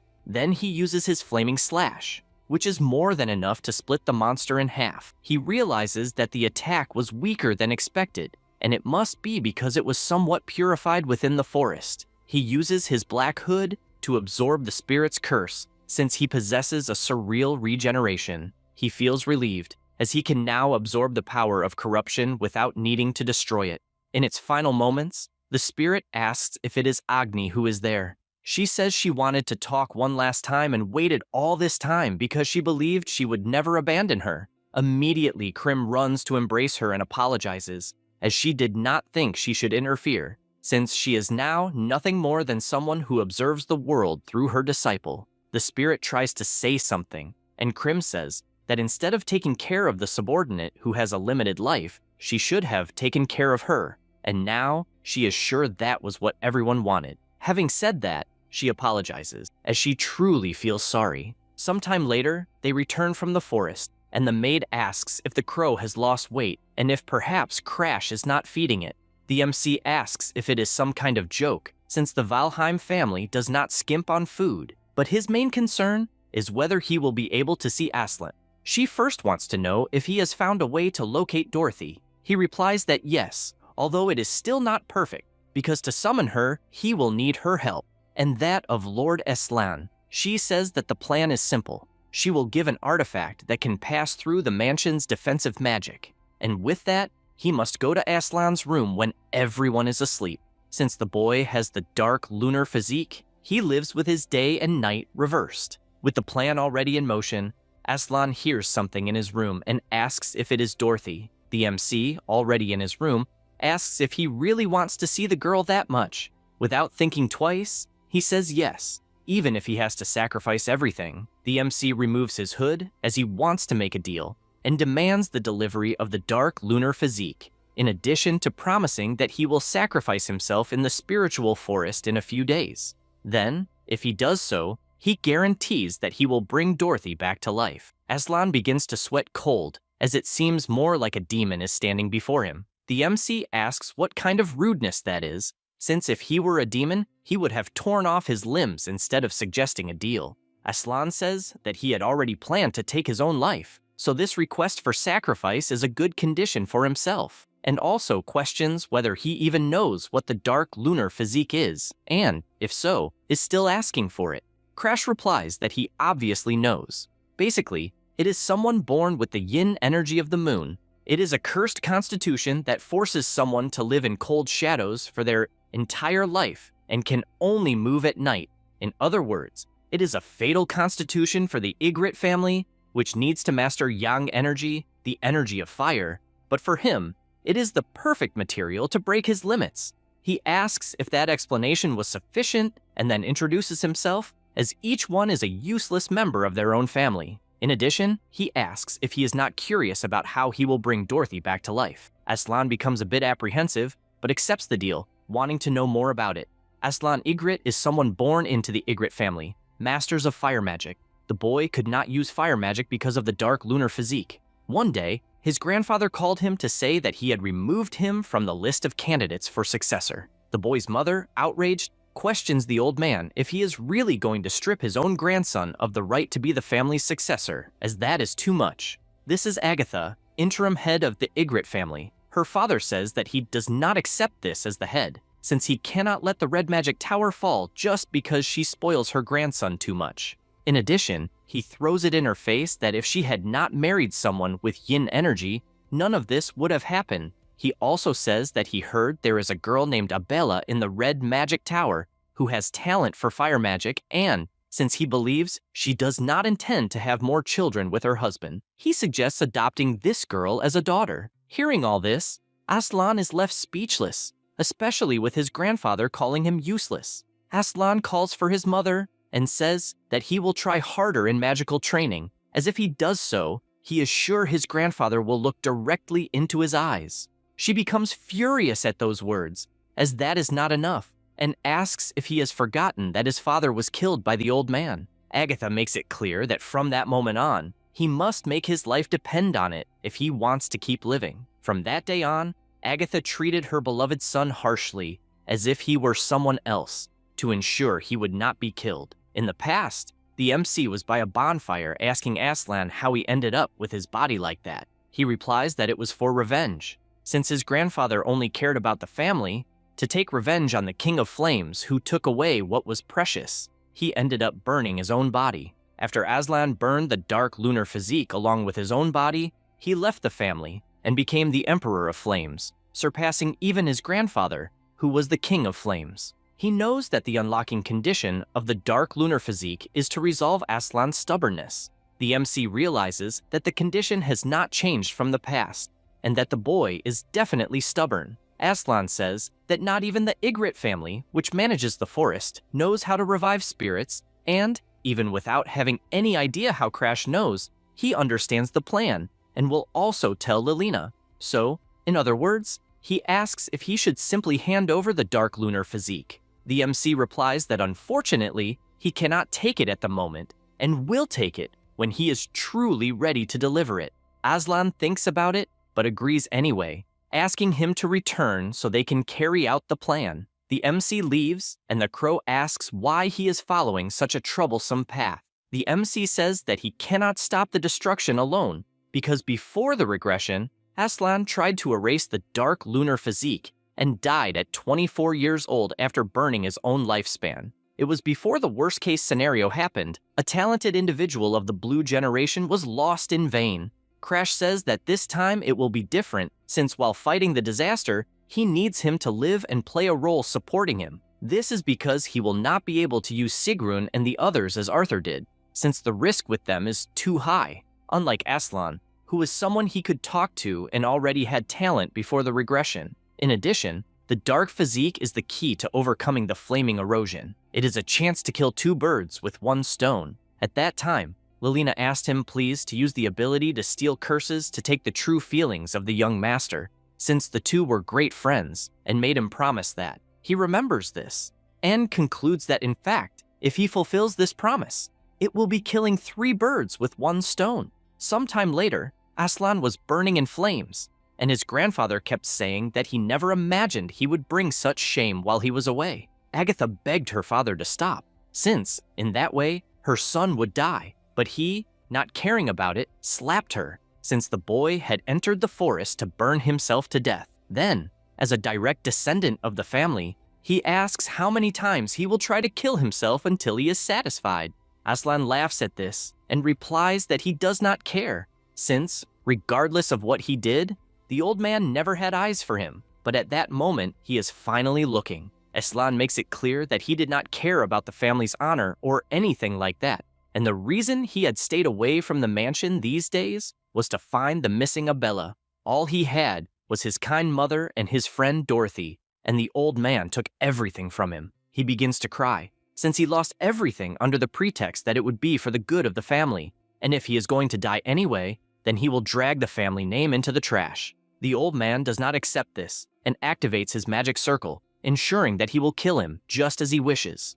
Agatha screams for her son, and at that moment, the MC appears, cutting the fire in half. Then he throws Aslan to the side, and Lilina takes him so they can escape immediately. She says that in his pocket there is a letter she received from Crash, and he must read it. He takes it in his hand, and the instructions are to follow the crow until reaching a shining lake. Once there, he must place the crystal inside the egg of the King of Spirits.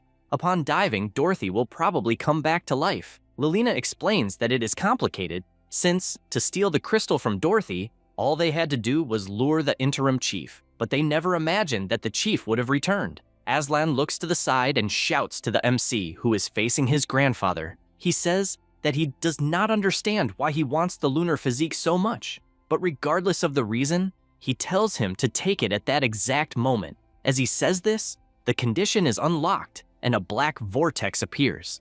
Immediately, the head of the family notices that something is wrong, since, out of nowhere, the MC's energy became extremely stronger, and because of that, he asks who the hell the boy is. He replies that his name is Crash Valheim. The old man asks if he is the useless one from the Valheim family. Crash smiles and replies that yes, and that he is also Aslan's friend. The old man does not understand what he means by that friend comment, but he admits that he is sensing a sinister energy, or rather, a condensed curse. And apparently, his grandson did not care about people either. Adolf tells him to leave since he is far too busy with his grandson, and also has no intention of picking a fight with the Valheim family. At that moment, the MC approaches and delivers a powerful slash, since even though the guy is one of the 10 strongest people in the world, he is turning his back on a rookie. The old man gets irritated by this, since both the MC and Aslan only learn things the hard way, and a massive destruction can be seen from afar, even frightening Aslan as he imagines what is happening. Lilina tells him to hurry because they need to save Dorothy quickly, especially since Crash said they would only have one chance.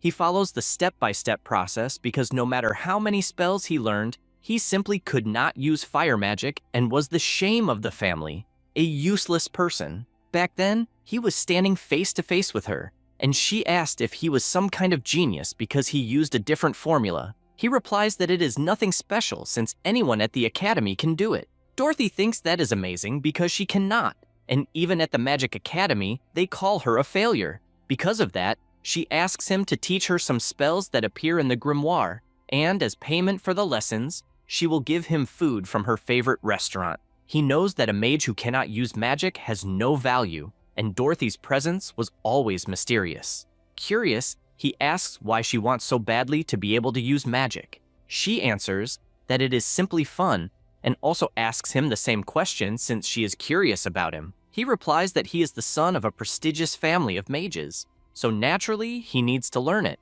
When he was younger, he used to have fun with anything, celebrating with his mother while saying that he could use wind magic. Agatha grabs him by the arm and says that from that moment onward, magic would certainly become something indispensable in his life. Dorothy comments that apparently he liked it when he was a child, and he confirms it, while also thanking her for that. She does not understand why he is thanking her. He simply walks up to her, calls her by the shoulder, and kisses her lips without even hesitating. He tells her that he likes her, and the embarrassed girl says that he is completely reversing the order of things. She was responsible for giving him a reason to live. However, one day, she got hit in the head by a machine, and Aslan falls into despair, while his family asks if he is okay since the spirit tried to involve him in a terrorist attack.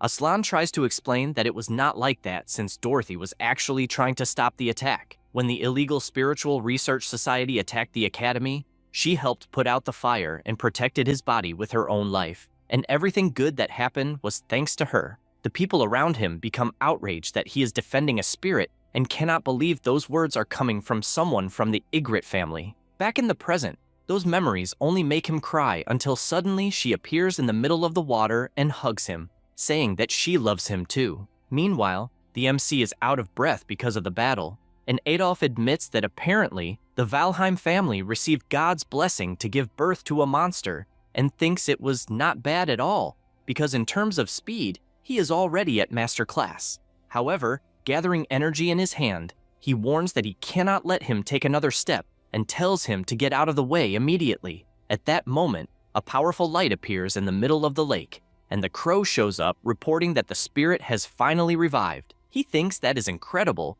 and knows that the 3-second penalty that corrupted his body was neutralized thanks to the dark lunar physique he obtained from Aslan. Because of that, not only can he maintain his strength during battle, but if he corrupts his power while aiming to maintain it for 3 seconds, he should be able to wield power on a completely different scale. He tries to push his power further and further to its limit, and Adolf is shocked because he knows exactly what that power is. The MC finally surpasses his own limits and activates the second form of the Heavenly Sword of Blazing Destruction. He attacks his target with everything he has until he manages to break through the fire barrier and causes colossal destruction around him.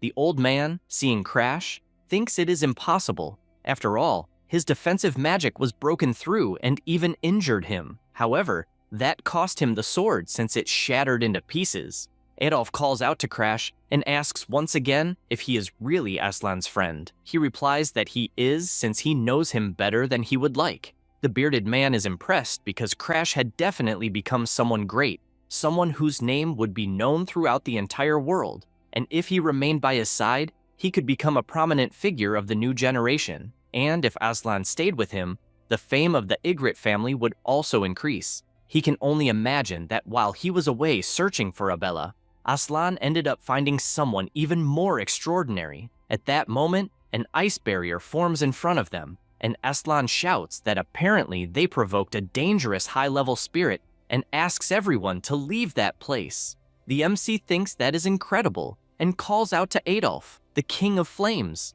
He says that he is leaving the high-level spirit to him and walks away. The old man becomes furious because of that, and the forest turns into complete chaos because of all these events.